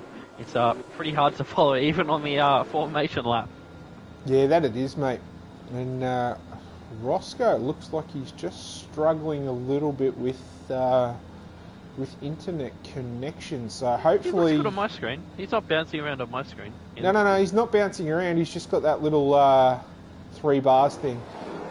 Alrighty, so we're on the grid. The lights are coming on. 2, 3, 4, 5 lights. And let's go racing here in Monaco. A good start from the front two. I think Milligan's got the better of the 2 starts. He's going to challenge down into turn 1 right there. So he takes it. He takes it from Roscoe. So Milligan's into the league. They are trying to sort it out towards the back. But it looks like a pretty clean start. No one into the wall hard. But Milligan's gets the jump on VSR Roscoe Arm. I think the Alfa Romeo of Absolute carries through in 3rd. I think the Aston Martin of Flourish Expire rides 5th. And then Blue Dog is down there in 5th position. So got jumped by Flourish there. And through the hairpin now, the slowest corner on the track. And big into the back of the Mercedes was Dino there. They're all piling up. They're all piling up there at the back. Big contact between a lot of the drivers there. You've just got to be so careful when you're at the back there, as everyone just backs up, as it's just impossible to follow closely, as you have to back right up. As blue flags seem to be waving already, mate. I have no idea what's going on, but all we know is Milligan is out in front from Roscoe Arm, and he got a very good start there on the left-hand side of the grid. Yeah, didn't he what? And I'll tell you what, mate, these blue flags are waving. Not sure who they're waving for. But Blue Dog lost out quite a lot off the start. He just didn't have a lot of warmth in those tyres, and it wouldn't surprise me if quite a lot of these back markers will pit for new wings, because like I mentioned, they were all playing dominoes at the back, as we are seeing OSRL Donny and the Stig in the pit lane. Yes, we are, mate. A very good battle here at the front, still from Milligans and Roscoe Arm. They're breaking a little bit away from Absolute, our last name's race winner, but he's trying to stick with them. And there's a big gap between Judoku and 2.5, as I think the chaos down there just meant some drivers had to take avoiding action there on lap 1. But here we go, down through the tunnel for the second time off 39 here. And VSR Roscoe Arms keeping him honest here at the front. Oh, big poof of smoke from the Red Bull. So VSR Roscoe, I'm not sure if he just locked up, or whether he did have a little touch of that inside barrier there, but he does appear to still be going quite hard, so might have just been a little lock up there. Definitely not ideal in any sense of the word, but not the end of the world, as he does appear to have all of his front wing intact. Yeah, I think I saw a small lock up on the inside left at the front there, so just a small lock up. I know Roscoe does not run any of the assists, so kudos to him. Yeah, absolutely. A little bit further down, we're seeing M-Stone just pressuring the back of Nick Magoo to the tune of about 4/10. So another very close battle between 2 gentlemen, both on the medium compound tyre. So they will both be pretty even in their strategies at the moment. Yeah, that's it, mate. And strategy is very important now. Being it that it is just so hard to overtake, you've just got to fit up the right lap to get past a rival, and just moving a couple of positions in Monaco is a mammoth effort. Yeah, that it is. The gap at the front is half a second at the moment. They are dropping Absolute by about 1/10.5 per lap. Definitely not heaps in terms of a Tier 2 driver versus Tier 3 driver. As we see Roscoe there again lock up. So Absolute definitely doing the Tier 3 boys proud at the moment. Yes, he is, mate. He's showing very good pace, and if he keeps his ass, he might not be a Tier 3 driver for long.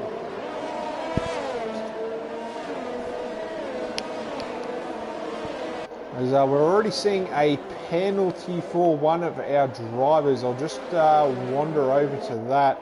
It is a 5-second penalty, so it will be a speeding in the pit lane infringement.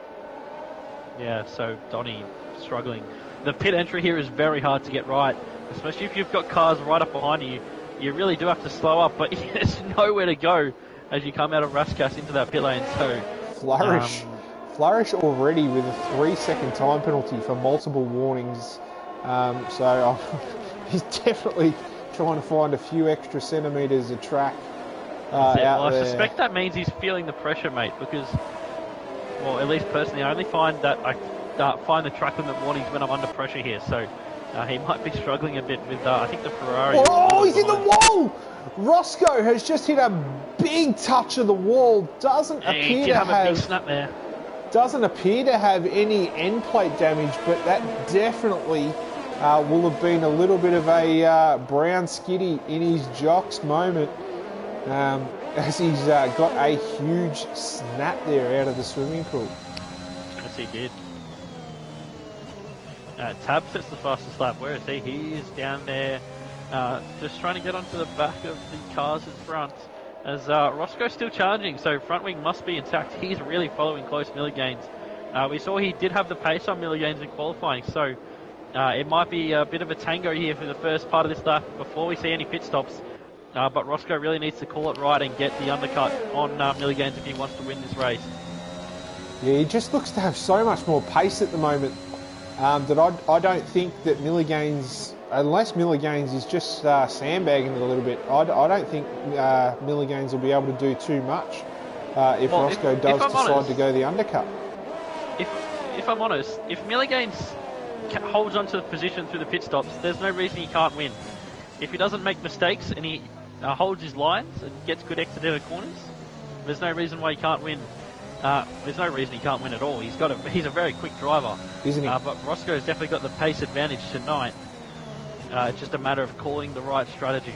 Yeah, that's exactly right, mate. You hit the nail on the head, and they're dropping Absolute by about a second a lap at the moment. So Absolute just struggling to hang on to these two out front with that raw pace at the moment.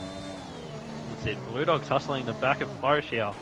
As Flourish had a big snap up the top of Massenet there. But out of the wall, no problem. He continues on with no damage. There's a yellow flag out there down at the final corner. I think that's Crump and Kano. He's in the wall at Raskas. Yes, he is. A big chunk of that front wing has exploded onto the wall of the Armco there down at Raskas. No safety car for the moment. So we'll wait and see if we would need a safety car at all. Hopefully we won't, but hopefully it works if we do need one. Yeah, absolutely. I'm just looking at the race director because it just looks like there's a fair bit of track limits being taken out the front here. But mate, I can tell you that Roscoe is on a couple of warnings already. So Blue Dog's in the wall. Blue Dog has in the wall again. Just struggling for the rears. He really almost collected M-Stone and the Williams. I don't know how he snuck through that gap there. M-Stone very lucky. And who's that? Oh, it's Hump and Kano. Sorry, mate. He's just moving out of the way as he's being lapped by the field already after that incident. And who's that making the move? Who's that? Oh, it's just Blue Dog going backwards. Obviously, he's going to have to go the whole entire lap with that damaged front wing. Oh, he's giving the big squeeze to Tab there down the hill at the end of Sector 1, yeah, and he's really crawling now. He's really in the way of a lot of people. Yes, he is. He's just allowing a couple cars past now. Chasey Dane and Rump and Kano as there's yellows out everywhere. So I think we may have the same lobby glitch as last night, but I don't think so. I think it's just it's the glitch for Blue Dog with the damage. Sorry, not a glitch. I just think it's Blue Dog going slowly. Hopefully that is the case as Kane goes past him. But it's very, very tight out there, and trying to pass a car with damage is very difficult.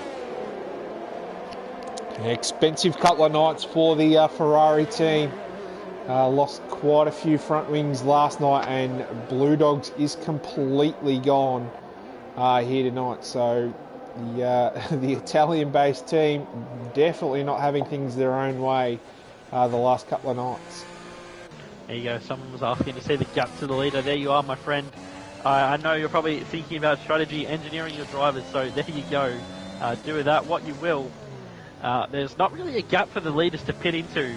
Unlike last night where the field spread was quite large. It's the field is spreading out slowly.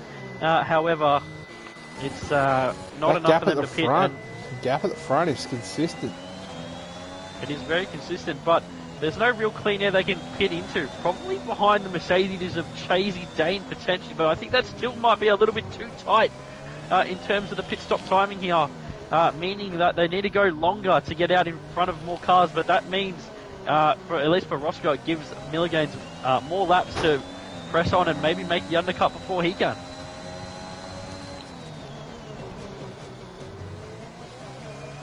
It's all about risk versus reward here. When do you call it?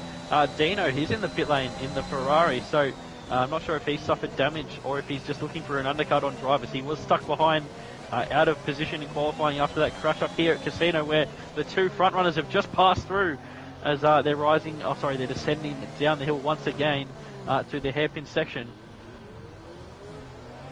And now through the second part of Mirabeau towards Portier. And what's Roscoe thinking here, Moose? What's he going to do to get past Milligains? Mate, I personally, I think he's just thinking that undercut, and just when he pulls the trigger on it. Because if he was to pull the trigger on it now, he comes out in a world of pain. Just due to this is such a close race so far down. Yeah, definitely. Looking at it, he would come out in 12th position, maybe 11th, just ahead of 2.5 there. So the average pit lane loss is about 26 seconds here. Yeah, it is. I think another option potentially for Roscoe is to wait for Milligains. If he could save those soft compound tyres a little bit, he may be able to go for the overcut. Who is that? Jidoku's out. Yes, he is. He's in a very strange position. He's in a terrible position. We saw a car off there in the same position last night, mate. I think surely it may have been a Haas as well. I'm not quite sure. Not even a VSC. Well, the car's gone, so the car is cleared up nice and quickly. But no VSC or safety car again. So Absolute's closing in on Milligains and Roscoe here. Milligains may be trying to preserve his tyres to extend the stints. But there is a gap opening now, maybe between 2.5 and Darkness Abyss potentially for these front runners to be coming in. And there you go, Roscoe. I was about to say, both of them cut that corner a lot. And Roscoe picks up his first penalty of the race. Yeah, that he does, mate.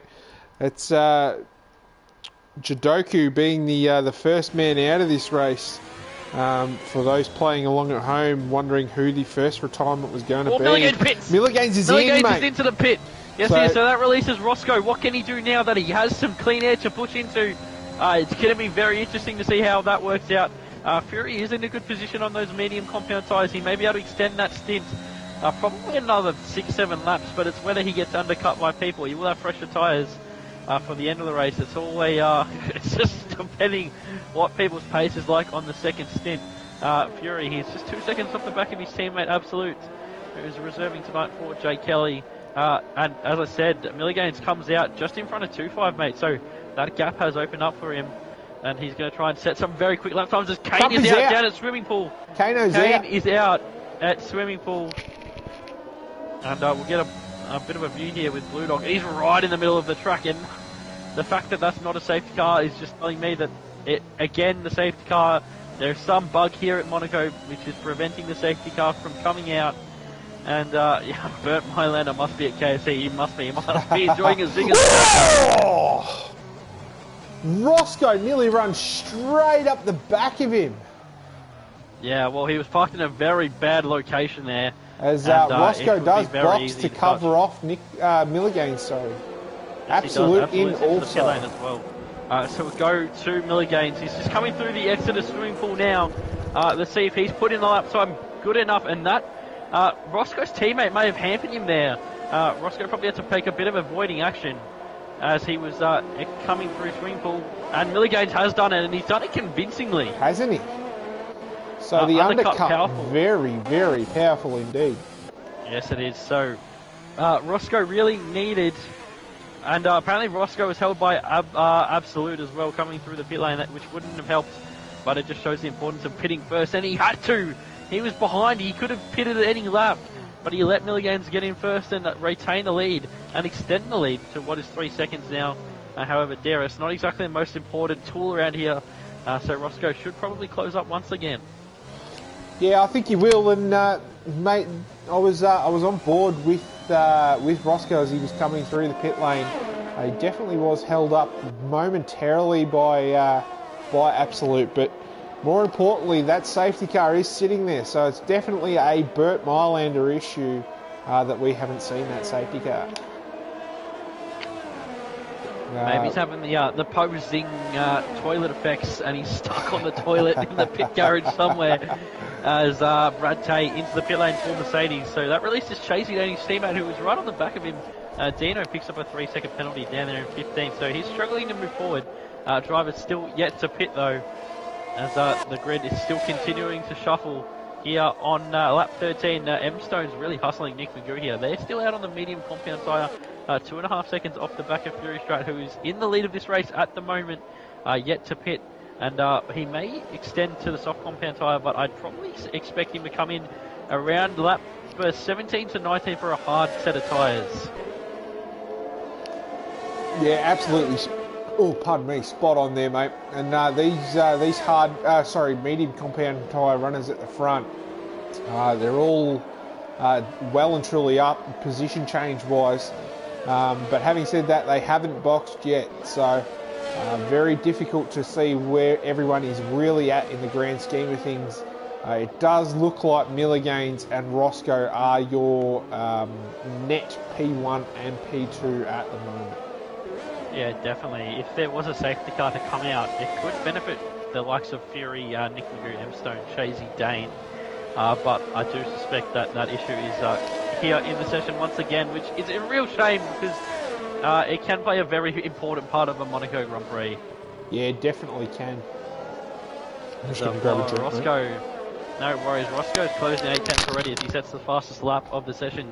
Arian plays games. Coney and Monza 27. Thank you for the follow, guys. We really do appreciate it. As Nat Hammer leads the train of the Stig and Dino 420 fam. The penalties are on your screen. 3 seconds for a sum of the drivers. As we are not even halfway through this affair yet. Nat Hammer trying to hold off the likes of Stig and Dino 420 fam down there in 13th position, which is a bit further up in terms of the net positions, as Roscoe is continuing to make impressive inroads on Milligans ahead in that Alpha Tauri. He's only now, it's 2 seconds. Well, the timing's going everywhere, but he is flying. Milligans is getting a little bit stuck here behind Chasey Dane potentially to allow the Red Bull to close in. Mate, zing completely off. I just stubbed my toe on my couch as hard as... Oh, no. Oh, no. Zing off. Oh, you're going to have to order a bit of a zing to repair that toe. Oh. A little bit of... I don't know what they put in them zingers, but they can cure anything. They particularly do... they cure a hangover after a big night out. Don't they what? They do, mate. Once again, Colonel, if you're listening, mate, just hook us up. We'll very proudly promote KFC if you can hook us up with a sponsorship.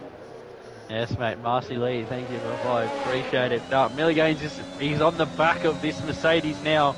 Roscoe is probably licking his lips thinking this is getting me all the opportunity to probably save a bit of ERS to close back up, as if but Chasey Dane doesn't really make a mistake. Milligans will not be able to get past.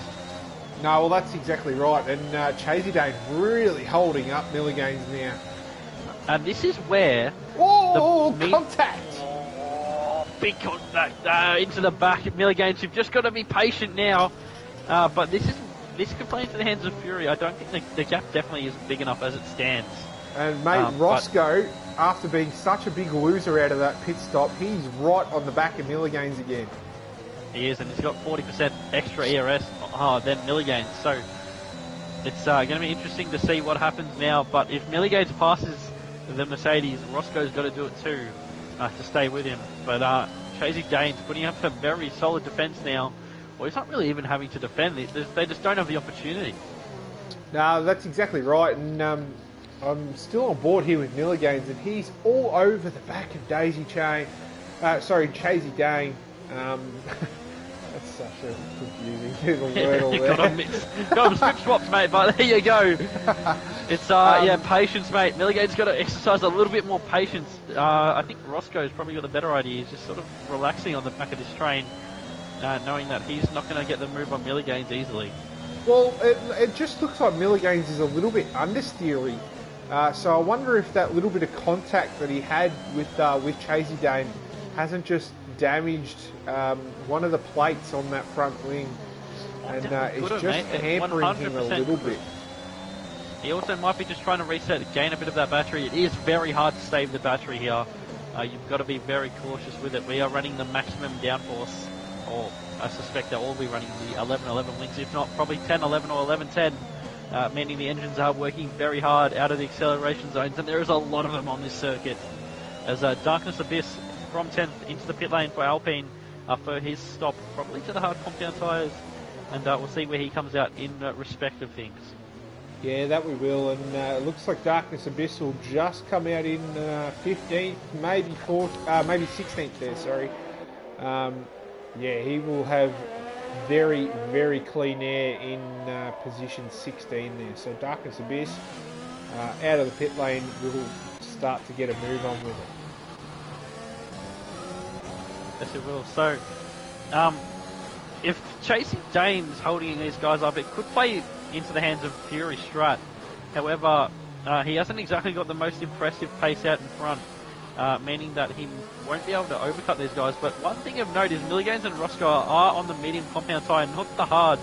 Meaning if they're taking these ones to the end, they're going to be pretty worn at the end, meaning Fury on hard compound tyres. M-Stone's got a great run up the hill here, mate.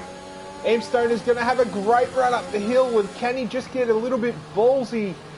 He thinks the better of it. Milliganes had a very similar run on Chasey Dane up the hill as well, just behind that fight up ahead, but couldn't get it done. But he's really pushing it down the inside. He looks at Mirabeau and he can't get it done. Just squeezed into the wall. In the wall. Fury's in the wall. And contact Fury between Chasey Dane and Fury Strat. Yes, contact. Fury. He's missing an end plate. So.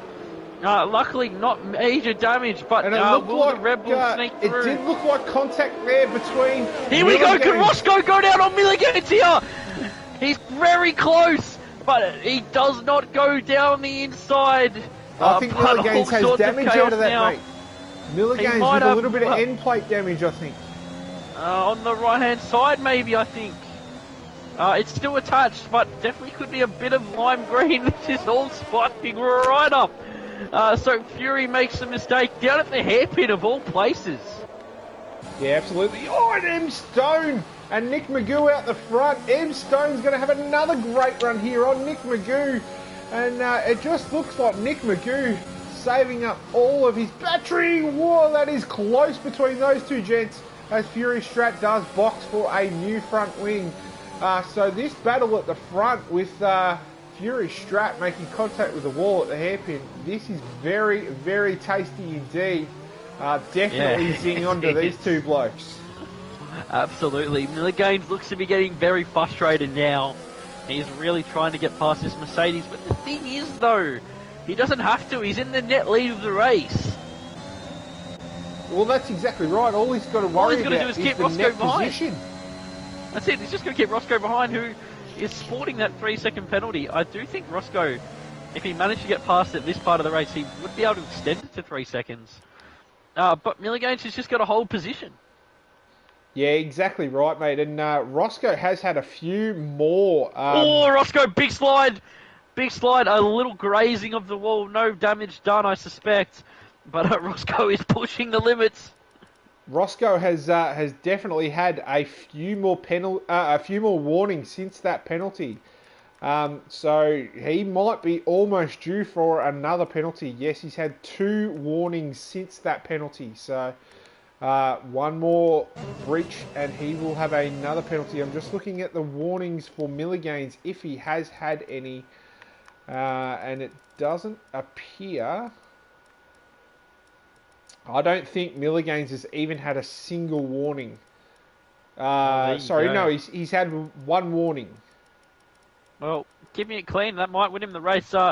Fury came out in 13th position on those hard compound tyres, but now he's behind the likes of Nahamadino and Tabs, and he's not exactly going to be able to pass them easily. Milliganes is still right on the back of Chasey Dania, who's doing a stellar job at his reserve performance here for Mercedes. M. Stone and Nick Magoo continue to lead out in front. They've got a 2.5 second lead to Chasey Dania. They're lapping at a similar pace and expect to see them in pretty soon, probably for the soft compound tyre. It's probably going to be in around 5 to 8 laps, I suspect. But those mediums will not be very good at the end. And Milliganes has a good run out of the final corner. Can he get Chasey Dane here down into turn number 1? It's going to be very close. Chasey Dane defends a little bit and just unable to pass is Milliganes. And ever more, he's going to be getting frustrated. Roscoe is just saving up that ERS behind the 2 of them. Dino picks up a penalty while we're talking about these 3 at the front. Well, very, very close between these 2. Yes, it is. And did he just crack a cold one, mate?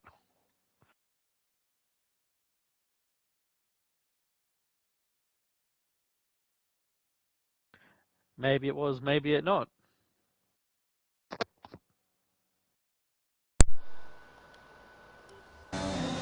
I am back.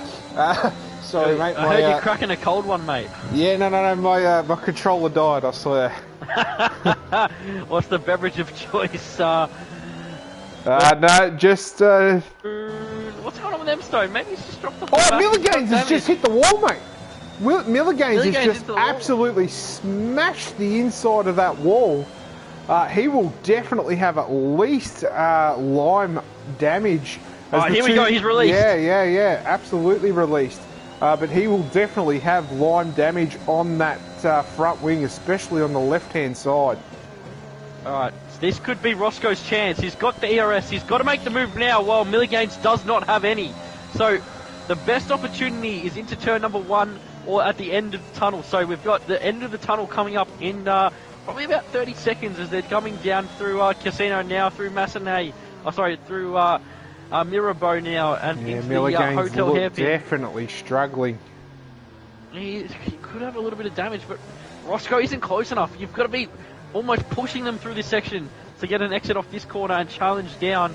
So we'll go on board with the Red Bull, but he's just too far back on this occasion. Yeah, I think he is. I think you've hit the nail right on the head there, mate. You've got to be pushing them out of Portier and to get a better exit and somehow challenge them through that tunnel. It is near impossible, which is why we're really seeing overtaking difficulties here. Just with the width of the track, the width of the cars, dirty air, everything combines to be a bit of a snooze fest in terms of wheels of real racing, and that just is why qualifying is ever more important here. Yeah, you've absolutely nailed it again, mate. Qualifying, we talked about how important it was that not necessarily your tyre choice, but more so your starting position. And that's no more prevalent than right now, mate, as Milliganes, we suspect with damage, is absolutely holding his own. And mate, even harking back to real life, Danny Rick had engine failure pretty much a few years back and still managed to win the race. So it can be done with severe damage on your car. You can still win this race. Yeah, that's right, mate. He couldn't even get up above 6th gear. He was missing a whole lot of power from that motor generator unit kinetic, or the MGUK, and he still managed to hold on in the Red Bull. And speaking of Red Bull, Roscoe still hustling the sister team, the Alpha Tauri, out for the lead of the race. At 10 seconds back is Forest Expire. He is 3 seconds ahead of 2.5, who's having a great performance here for the Haas team. He pitted very early, and he's got a very nice undercut on the field. However, he's going to have to take those hard compound tyres 38 laps if he's not pitting again.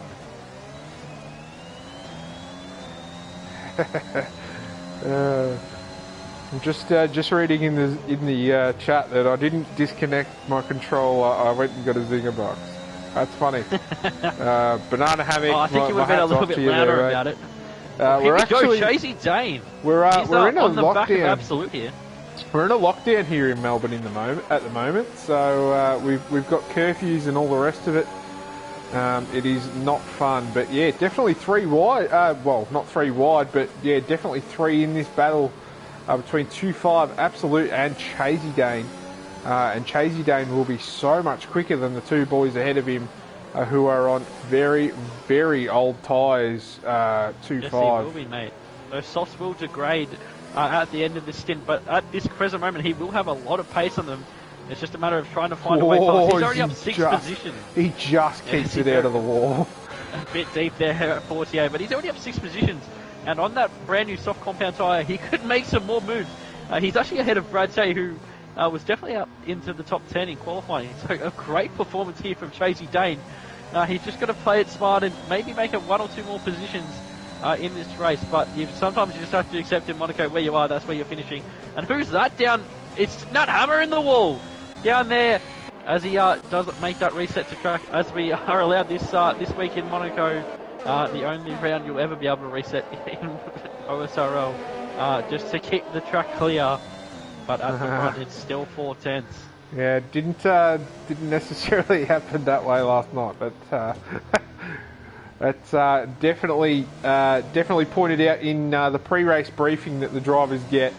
That if you do end up sideways, just to reset to track. As you just touched on, mate, it is the only track where that is acceptable in the OSRL for obvious reasons. Yeah, that's right. No ghosting here in OSRL, meaning if you're sideways in the middle of a track, it is quite possibly the end of many people's races. And the reset to track is probably the best outcome without running the ghosting. So there you go. Roscoe's still hassling him. But this is seriously going to be a mega slog for the remaining 15 laps. Yeah, too right, mate. And a little bit further back, Chasey Dane still all over the back of Absolute, who 2.5 just got himself a little bit of breathing space now.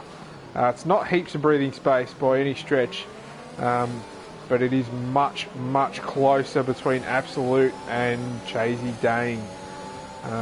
The main straight here is just not quite long enough for Chasey Dane to take advantage of that DRS. Yeah, well, Absolute also has the DRS from 2.5 in front, so Chase is going to have to do it on traction somewhere. It's just a matter of where he can get it done. Dino, he's into the pit lane for another pit stop, so interesting from him. Follow from Alone Sillies guy, thank you, we appreciate it. Welcome, as we are enjoying this race here. There's a lot of action for Monaco, to be fair. Yeah, absolutely, and it was always going to be a very, in terms of overtakes, it's a bit of a snooze fest, but there's action aplenty, mate. And you know, there's 3 or 4 really, really good battles on track that are absolutely entertaining our viewers at home. For the viewers at home, don't forget to vote for your driver of the day. The link will be up in the Twitch fairly shortly if it hasn't been already. So for our viewers at home, do not forget to vote for your driver of the day. Yes, thank you. Good reminder there, Moose. We'll be speaking to them after the race, along with our 3 podium sitters, given if they're available. But who will it be? Flourish is currently up there in 3rd. He's carrying what is a 5-second penalty, I believe. No, it's 6 seconds of penalty, so track limits for Flourish. But 2.5 behind has a penalty, so it's going to see how it's going to be interesting to see how this all plays out towards the end of the race, especially if they pick up some more penalties out there. Certain drivers struggling a little bit, and certain drivers are living with the conditions. Yeah, I'm just having a look whether 2.5 is boxed, and he's the only driver to have not boxed yet. So he has done 26 laps. This is his 27th lap on those hard compound tyres. So I thought he had boxed. I thought he boxed on that one, but okay, so he hasn't boxed. So we'll see him in shortly, I suspect. Yeah. which really does mean that Absolute is actually in 4th position. Chase Dane 5th, which is incredible. I think he qualified around P12. And if we look at the positions, he's up 6 positions. So yeah, he qualified 12th. So Chase is having an absolute blinder here in Monaco. Yeah, that he is. And it's funny, drivers have tracks like this where, you know, in other tracks you may not be the quickest and you may not be the fastest, but then you have an absolute track like this that you love, and you just, for whatever reason, you just put it together. As we're seeing the yellow flag in Sector 2.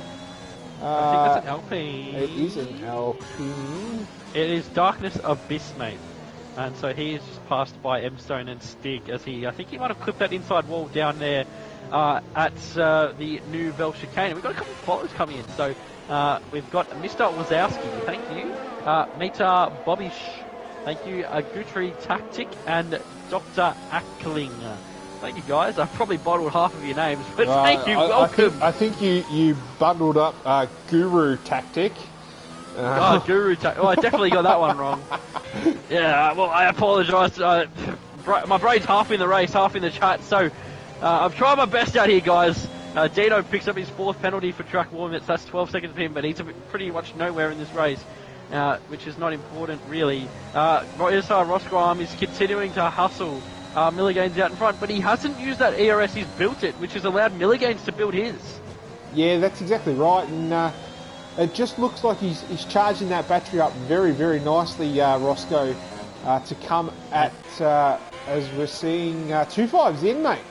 So 2.5 finally into the pit lane, and what's happened to Chasey Dane? That is an excellent question. He's dropped from what would be 5th now down to 11th, so we missed the mistake, obviously, from Chasey Dane, or whatever's happened, but... It was definitely a mistake. Pitted? Oh, he's got a great run here on Nat Hammer. Wheel to wheel, finally! And here comes 2.5 out of the pit lane as well. Could he get both asses? No, he's hit the wall! Contact with the wall! Chasey Dane got damaged. He's coming through a pit lane. That was move done, Chasey Dane on Nat Hammer, but he did have a massive whack of the wall on his way through. So I wonder if he might have a little bit of side pod damage from that. He definitely might have. Chasey Dane was hearing that he picked up some damage, so he boxed for some new tyres. And so he's out on the soft compound tyre, just behind 2.5, who he was just behind before that incident with the wall. Roscoe continues to pressure at the front. I want to ride on board with this battle, but there's battles everywhere. Who's that? Is that Chasey Dane? It is! He's made the same mistake as Nat Hammer and as Darkness Abyss down there at the Nouvelle chicane. Luckily, it doesn't look like there's damage on the car, so he'll continue on, and he's only lost the 1 position to Nat Hammer in the Haas.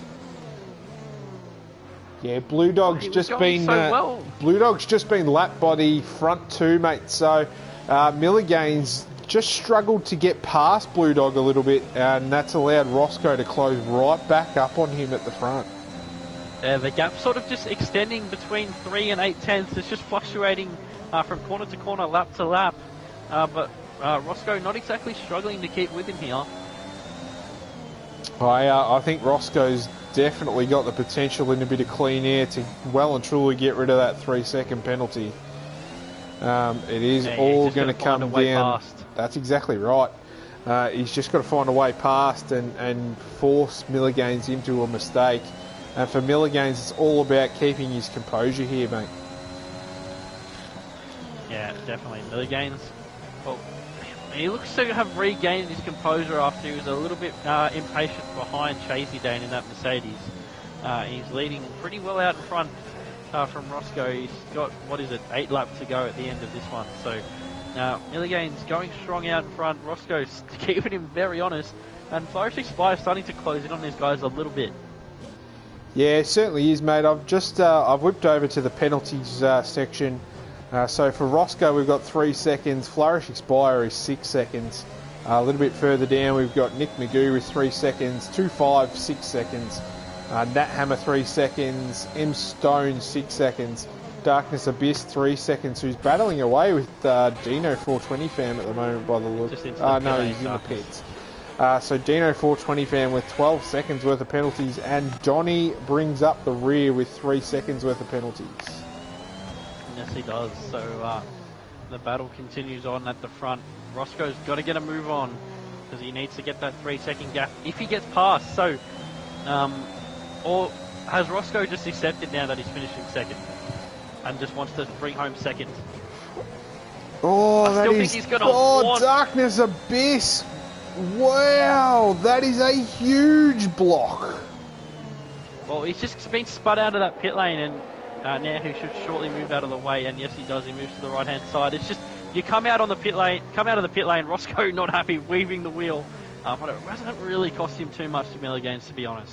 Well, to be fair, mate, the AI lets go of you well before Darkness sort of made that a thing there. So I'm not sure if the stewards will want to have a look at Darkness there, but yeah, he definitely didn't do Roscoe any favours at all. He didn't do him any favours, but it hasn't really cost him anything. So no harm done. And who's that in the background? There was Blue Dog in the wall. Again, Blue Dog in the wall. He went so well in qualifying, but just struggling in the race. And unfortunately hasn't been able to put this one together. Chasey Dane's really hassling the back of Downhammer after he's recovered from that spin. He's bringing Emstone along with him as they are pursuing the back of Downhammer, who's on some old hard compound tyres. yeah, VSR Roscoe, who's now really started to attack the back of Milligains. He's definitely pushing the issue on this lap, especially. So well, has he realised that incident with Darkness might have aggravated him to the point where he's ready to go for it. Yeah, I think he's realised that he's only got a handful of laps left in this race and a 3-second penalty. So he's kind of got to get on with it now if he wants to have any chance of winning this race. Yeah, that's it, mate. But it's going to be extremely difficult for him to get past. But we'll see if he can do it. He's got 6 laps to go at the end of this one. And can he get it done into this corner here with just past? Maybe he can sneak down the inside of Raskas, the second to last corner, if he gets a good run off swimming pool 2 and Milligan has a little mistake, or maybe into turn 1, or maybe up the top of Casino. Who knows, mate? We'll wait and see. There you go. There's the mistake from Milligan. There was the mistake. He's just too far back to capitalise. That's it. It's yeah, it does require a rival to be a bit giving at that second to last corner. But yeah, he made the mistake, and you really have to take advantage of it when he does make one. Yeah, too right. And that was Roscoe's opportunity, and unfortunately, it's just appeared to have slipped through his fingers as he wasn't just close enough. So, was that the only opportunity he will get to take the lead of this race? I tell you what, mate, Milligains is having an absolute drive of his life to keep Roscoe behind him. Yes, he is. These tyres are going to be feeling very average now. They're doing lap times 2, 3, 4 seconds off their previous bests. So they are struggling on these old mediums now. But this may allow them, one of them to make a mistake and the other pass. Who knows? Milligan may make a mistake on these old tyres, but so might Roscoe. We will wait and see. We are on lap 34 of 39. Get your votes in for Driver of the Day. The link has been in the chat multiple times. Someone can post it again for us. Roscoe is still chasing Milligains out in front, and he needs to get it done very quickly so that he can extend the gap to 3 seconds. Yeah, just looking through the position changes throughout the drivers on the grid, and no one driver really stands out here, mate. So I think the Driver of the Day voting will be very interesting indeed. I'm not going to jinx it, but I've definitely got my Driver of the Day currently. Yes, I haven't voted myself. I tend to do it just as we're sort of going through the race results. But at the moment, there's quite a few drivers who are putting their hands up for Driver of the Day. Yeah, that they are, mate. And we're just seeing Blue Dog get his first time penalty of this race. Down there in 17th, so not a big deal for Blue Dog. Currently out of the points. Points down to 15th, so final points is for Suicide 5. And we'll look at fastest lap while we've got a second here, mate. Fastest lap currently belongs to Dino 420 fam down there in 14th. And the fastest lap is available to everyone.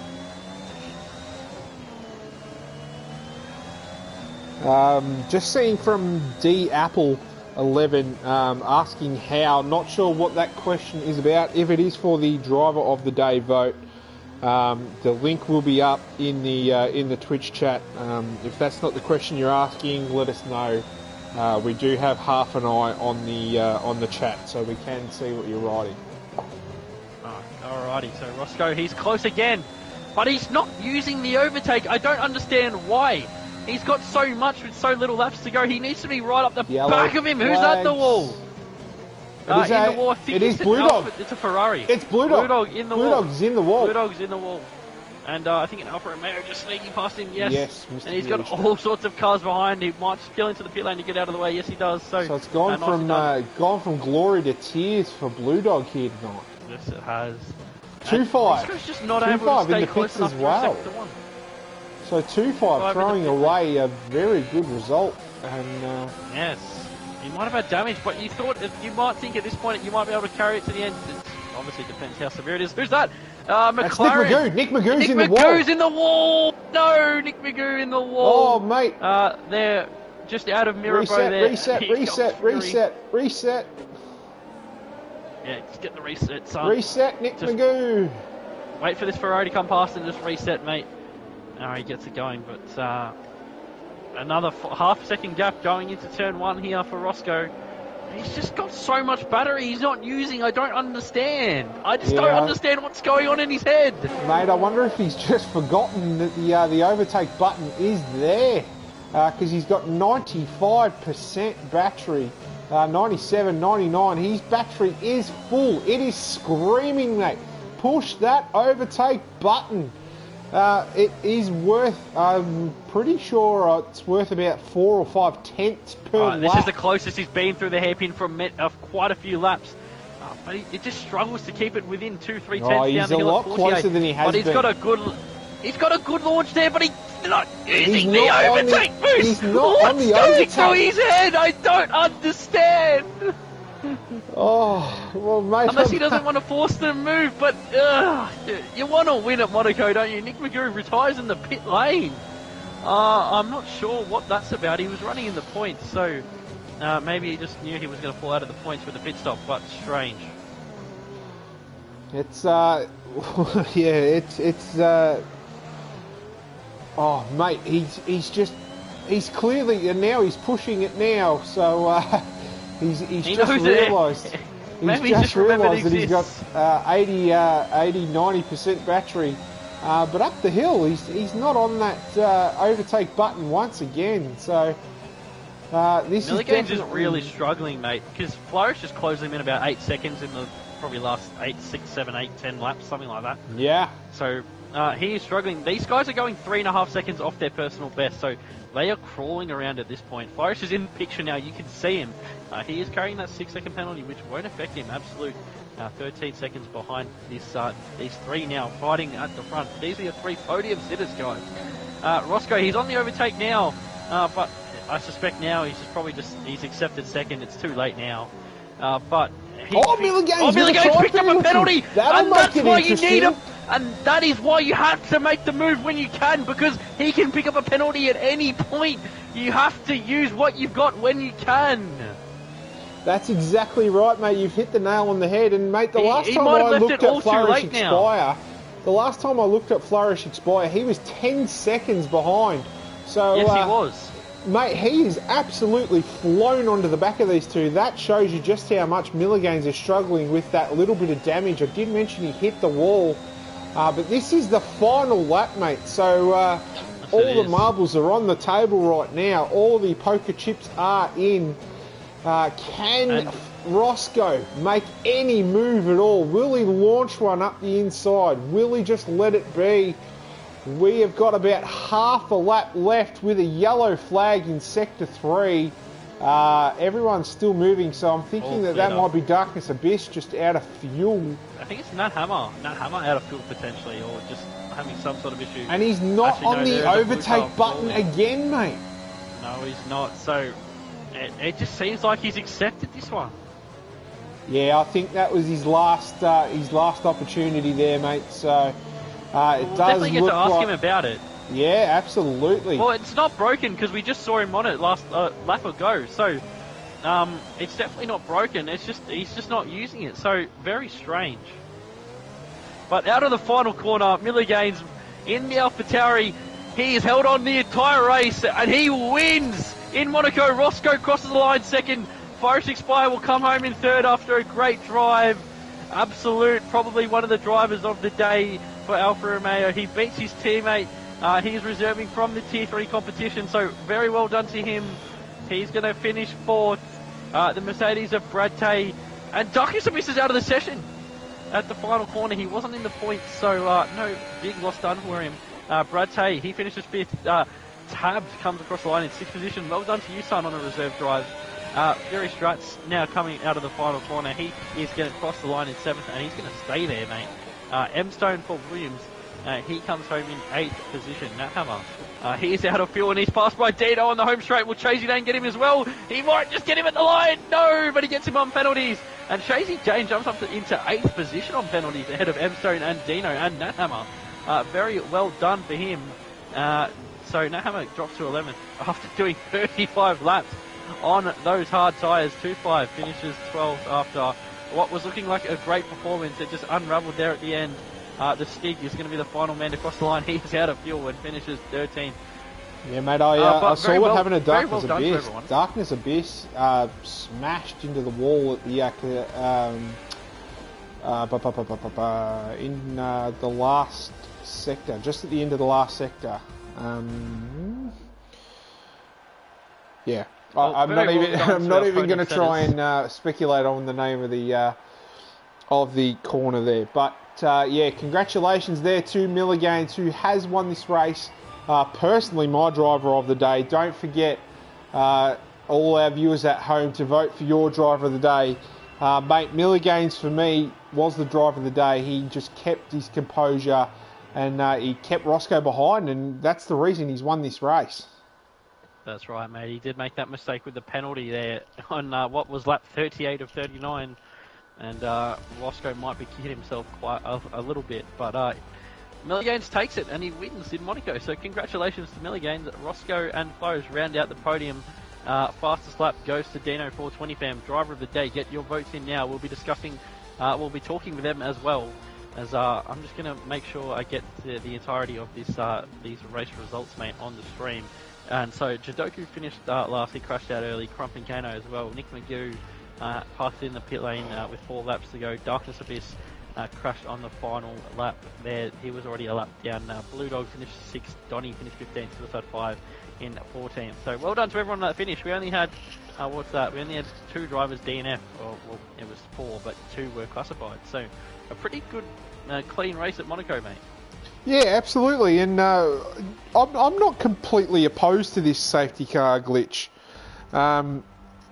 It spices things up, and yes, while you might say that a safety car would spice things up, it just makes the drivers even more aware of the yellow flags around the circuit, and mate, it just has it all to play for, doesn't it?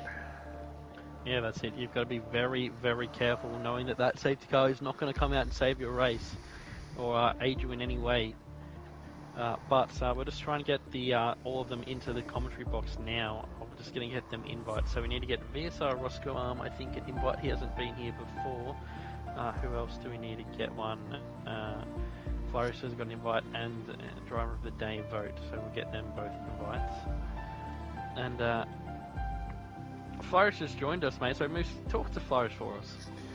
Flourish, P3 today, 6 seconds worth of penalties, but it doesn't really matter at the grand scheme of things. 3rd place in this race. You were catching those boys at the end by about a second a lap.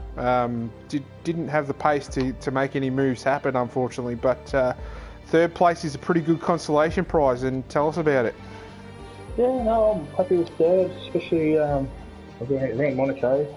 I tend to do better during the race at Monaco than I do in quali, because I usually keep it out of the wall, even though I nicked it a couple of times earlier on in the race, and had no pace on my softs because I did about 3 quali laps on them.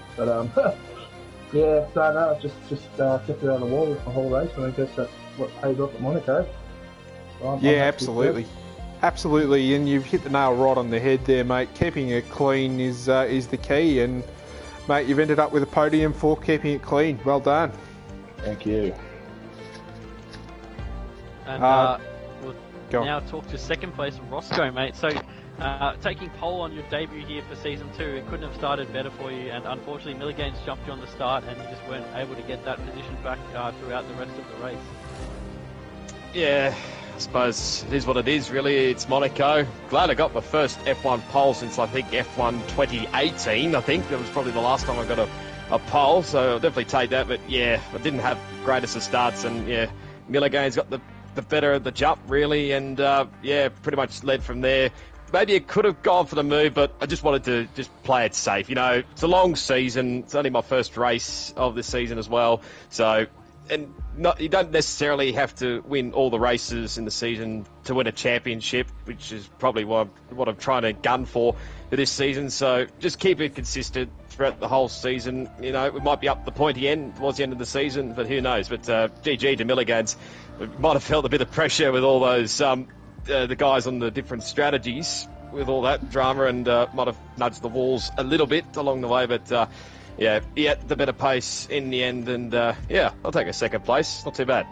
Well, mate, speaking of pace, was there an issue with your ERS? Were you using it, or did you forget about it? Because we were riding on board with you quite a lot there towards the end of the race, and it was showing that you were full of ERS, but just not deploying it. Not really, just conserving it, really. I mean... Maybe different guys might be burning a lot of ERS around Monaco, but me, I mean, there's not too many places you can burn ERS around this track, so just felt like, I mean, if, like I said, like I probably wouldn't have tried to go for the win anyway, so just felt like it was better to just conserve it, and you know, if something were to come up later on, then I might have gone a bit more hard on it, but I just wanted to just basically just conserve it, really. No, that's fair enough, mate. And you've ended up not only finishing the race, which is key in Monaco, but you finished P2. Congratulations. Yeah, well done, mate. And as you're saying, it seems like you've got a pretty good wise head on you, knowing that you don't have to win every race to win a championship. So all the best for the rest of the season. I'm sure we'll be talking to you many more times throughout the season, as you're definitely very quick in this division. Cheers, guys. Thank you, Roscoe. And Milliganes, race winner. Congratulations to you, mate. Your second race win of the season, and very sweet coming at Monaco. Yeah, I told you guys last week. This is the bread and butter. This is the bread and butter. Well, you did tell me, and you've come through and delivered. Mate, this is one of the few circuits in the entire calendar where I got, you know, all of me wants to win it. I wasn't willing to accept the second place. You know, a lot of tracks I would have fell back, wouldn't have pushed as hard, wouldn't have risked it all, but you know, Monaco is my favourite track in the whole calendar, so I just was like, everything's on the line here for myself, even though it's early in the season. It's the one track I want to win. Well, mate, speaking of early in the season, Kraken not racing tonight now means that you have at least a 25 point advantage in the it's a 35 points advantage in the tier 2 competition. So I got very lucky there. Bit of technical difficulties in his end, causing him not to race, and I guess that's fortunate that I was having to win that. I've got to give props to Roscoe. He really put the pressure on the whole race. You know, not able to breaking out of that DRS or anything like that, and a bit stressed out behind Chasey there. You know, knowing that I had all that speed, but there's never that opportunity in Monaco to overtake anyone. You've got to wait for a mistake, and luckily Chasey just made nothing but correct manoeuvres in the time I was following him, and it caused Roscoe to put even more pressure on me. But luckily, I guess I was lucky that he held it back and just decided to go for a second, because I reckon he could definitely had me there at the end. Yeah, well, regardless of what he could have done, it's now set in stone. You won, so congratulations. Cracking performance from you, and we'll hopefully see more of you next week. Where are we next week? Baku, mate. So another street circuit, very different to Monaco, but hopefully you go well there again. It's not one of my favourites, but I'll put in a good effort for you boys. Well, that's all we ask of you, mate. I won't promise too much. Thanks, mate. Zing on, mate. Zing on, mate. Zing on. And 2-5. Congratulations on Driver of the Day. I think a lot of those votes might have come in a little bit before you made that mistake, but it was going so well until then.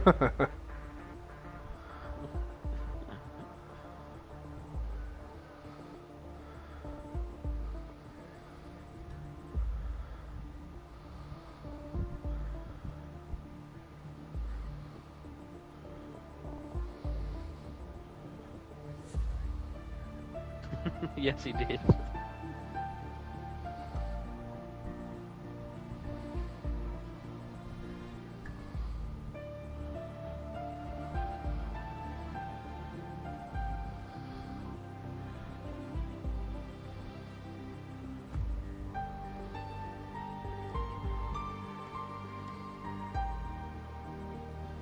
Yeah, well, it is what it is, unfortunately, but you were showing very good pace, and I think you can definitely take away from that you were looking very good there. Yeah, congratulations, mate, and hopefully we'll see you next week for another reserve appearance. No worries, mate. Have a good one. Alrighty, Moosey. So that was Monaco for Tier 2, and it was a pretty good showing, to be fair, especially for no safety cars. I think we can't be disappointed with that one. Well, mate, I'm by no means disappointed. For the safety cars to not be out, it means that these drivers are A, doing something correct, and B, Codemasters can't get their shit together. But I'm all for it, mate, because that was an absolute cracking race. We've had people say in the past that Monaco you can't overtake, it's a snooze fest, blah blah blah. That was by no means a snooze fest. That was action aplenty in that race, from lights out to checkered flag. I am absolutely knackered. Like, that was action from wall to wall. Yes, it was, mate. I don't think we could have really asked for anything better. It was absolutely perfect race in terms of action. It just kept us just busy enough, but we'll have to get a drink in here and there. But I haven't really got anything more to add from that. You've summed up very well. Well, mate, that's what I do. That's it, mate. So we are back tomorrow night for Tier 1 here at Monaco. Expect to see some very quick times in qualifying. It's going to be good. Too right. It's going to be cracking. Until then, we'll see you maybe next week for Baku is our next circuit on the calendar for Tier 3 or for Tier 2. But Tier 1 tomorrow night. Stay safe out there. We appreciate all the support, and we will see you guys soon. See you later. Ta-da.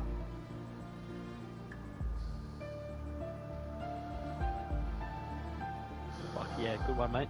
Yeah, I reckon. I think Whitey's on to... I'll just stop my stream.